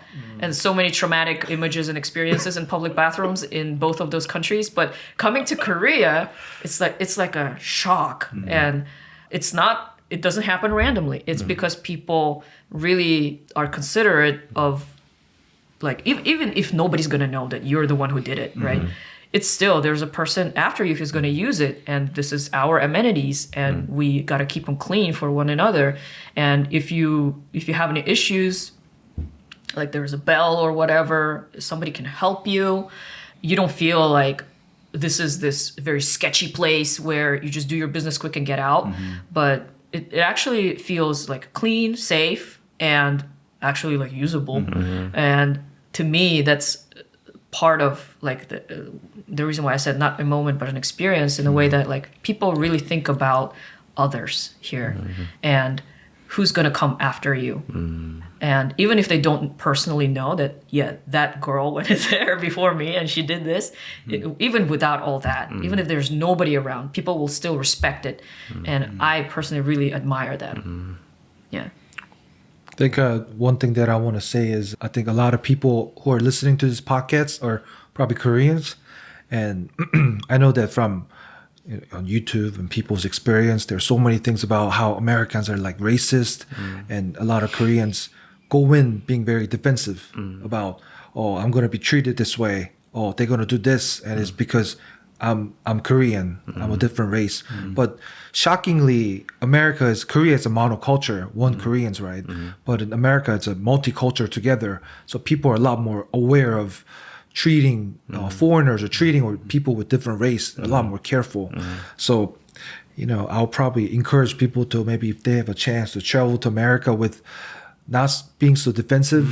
Like I remember when I first went to America, throwing change, like coins. You just sometimes at convenience store just throw change, coins. But it's not because you're like Asian or not because you're Korean. It's just culture, a little bit of culture difference. But a lot of Korean people take that as like, oh, they're doing it because they're racist. Like, I think that makes it a lot more difficult to enjoy the American culture. So, I would say I would encourage the listeners to, maybe if they have a chance to go to America, be a little bit more open-minded about the culture and not be so scared or be defensive, because people are a lot nicer than what people say here. I never experienced any racism personally. I say people were a lot nicer in America than Korea, personally. So, when you say that, like, you never experienced racism in America, I'm like, I can't believe you. Like, I'm shocked. Really? And I'm wondering if it's like you just weren't aware of what was happening, or maybe like you're not as sensitive as I am, like being born and raised there. I just can't believe that, really. Really? Like, you've never been called names, pointed fingers at. Like, I mean, like in China, but like Not in America. That's so fascinating. Yeah, in China, like I was in an international school, right? Yeah. So like this kids from Africa call me like Yao Ming. Yeah. But I called them back, you're Shaquille O'Neal. Yeah. So it's like a whole bunch of it's fun thing. But in America, people are so scared to like not to me, but scared to like call those out. To be racist. Yeah, to be racist. To be labeled racist. Right. So I think so moving from Korea to China to America was like, oh, people are a lot nicer. I just maybe the one thing I can think of is because when you moved, you were a little older. Maybe people are a little more mature and self-aware. But just like your experience when you were in elementary school, kids are brutal, right? Like, maybe actually Asian Americans born in America carry that really young trauma, like when they're between 5 and 10, just like people making fun of you, doing slanty eyes at you, like all these things, and maybe that's what makes us even more sensitive, I think. Also, like we're born there, right? Like I think, had a Korean identity when you moved. But we have an American identity, and we're still being made fun of. I think that adds like insult to injury. But anyway, I think that was just fascinating because when you had said that, I was like, how can you be saying that? Like America. Anyway, whatever. Okay. Maybe it's a perspective coming from also like a big Asian dude. Yeah, they're not gonna make fun of you. You're gonna throw hands. Yeah, nobody made fun of me. Yeah, nobody's Asian to be 6'5" and 2 whatever. All right. Last question. So let's say you guys find yourself back in America in the next year or two. What is one thing from Korean culture you really wish you could import into US, let's say? I also, something that she mentioned, the bathroom thing is really nice. I struggle sometimes in America. Like sometimes you have to go, right? Yeah. Emergency. Yeah. But like a porta potty is just trash, the poop everywhere. Oh, they are nasty. Nasty, yeah. And even the highway stops are nasty. And especially the highway dangerous. stops. yeah, and dangerous too. And people just sometimes walk up to you and like knock on their door. And now I'm hearing like people just break into your cars and stuff. So like that safe kind of people trust each other, high trust. I think that I will bring that too. And also fried chicken. Fried chicken. I miss fried chicken. Oh, you're not down with KFC, Popeyes, KFC? Chick-fil-A. Chick-fil-A is good. Okay. All right. What's your favorite chicken brand? Chick-fil-A. In Korea? Yeah. I like all of them. Oh, man. You don't discriminate. I pick and choose a different chicken every day. Yeah. I haven't moved around in Korea. We also know that like BBQ in Pangyo is not BBQ in Taean. It's like you have to know. BBQ in Taean was No good? terrible. Really? I called in and ordered some BBQ chicken, and it came in with this naked fried chicken. So I was like, "What's going on?" I got so mad. I called them like, hey, "What's going on? Why is chicken so naked?" It's like they said, "Oh, we ran out of bread." I just gave with the no bread. Yeah. I think BBQ is really bad at what is like normalizing Quality control. Yeah, quality control. Even in Pangyo, right? Like this location BBQ and that location, very different qualities. Yeah. I'm gonna say the same thing. The high trust. It's something that I probably value the most, and that like I come from Russia, right? And the mindset, I still have it. It's a little hard to fight because it's such a deep like it's like part of your brain. It doesn't leave. It's like when there are rules in Russia, the first thing that comes to your mind, it's something that I noticed. First thing that comes to your mind, how do I break it without getting caught? It's the first. It's like maybe I'm a psycho, but I think that's how a lot of people think. It's like, okay, they come up with a new rule. I think it's from the Soviet Union times. Come up with all these ridiculous rules that don't make any sense, and so people try to find their way around it to keep living, to do business, to do this or that, and so all kinds of like loopholes and whatever they can find. Yeah. And so you maintain that, even though I was not born in the Soviet Union, but I think growing up with those people and also still in the kind of environment, here's a rule. Okay, my immediate thought is, how do people break it? How can I break it? How do I not follow this rule? Yeah. Whereas I feel like in Korea and in America, but especially in Korea, okay, here's a rule. How do I follow it? How do I stay like with integrity? And how do I maybe live my life without breaking too many rules? That's kind of how it is. In Russia, it's like, how do I live by breaking as many rules as possible and without getting caught so that it's beneficial to me. Yeah. Whereas I feel like here, it's like the complete opposite. How do I live so that I can keep as many rules so that I live for the benefit of everybody else while also living my own life? A balance of that would be nice to bring over to America, where it's like we all trust one another and there are these rules. They're there for a reason. And how about we all like just have each other's back? Yeah, yeah. Yeah. Cool. Yeah, those are great. Okay, anything else before we wrap up, June? No, I think yeah. I could ask 100 more, but we're well past time. Anything else you guys wanted to share with our audience or kind of document? I mean, your kids might listen to this in the future. Say, hello, love you. Not that much. Okay. I think I'd just say that having lived in multiple places now, and I feel like none of them are necessarily superior to the others. It's all about your perspective and your stage in life. Some places feel better than others for one reason or another. But wherever you are, as long as it's not, I guess, like a war zone or something, you just make the best out of it, and you can really live your best life anywhere, I think. Cool. You guys that's very well said. Yeah. Yeah, very true. Yeah. Okay. All right. That's a wrap. That's a wrap. That's it for this week. Again, if you'd like to support us, it feels weird putting this up, but we should. If you'd like to support us, the best thing you can do is share our content with a friend or someone you know that might be interested. If you want to go further, you can support us on Patreon for the minimum tier of $1 a month.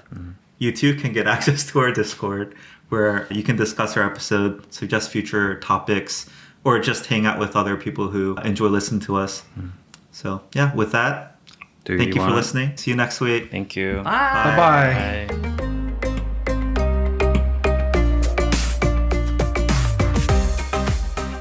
Bye. We didn't formally. Thank you so much for coming on. This was really awesome. Thank you for having us. No, It I was could fun. have gone on for another hour easily. It was so We fascinating. were honored to be on the #1 podcast in Korea. Yeah. You heard it here first.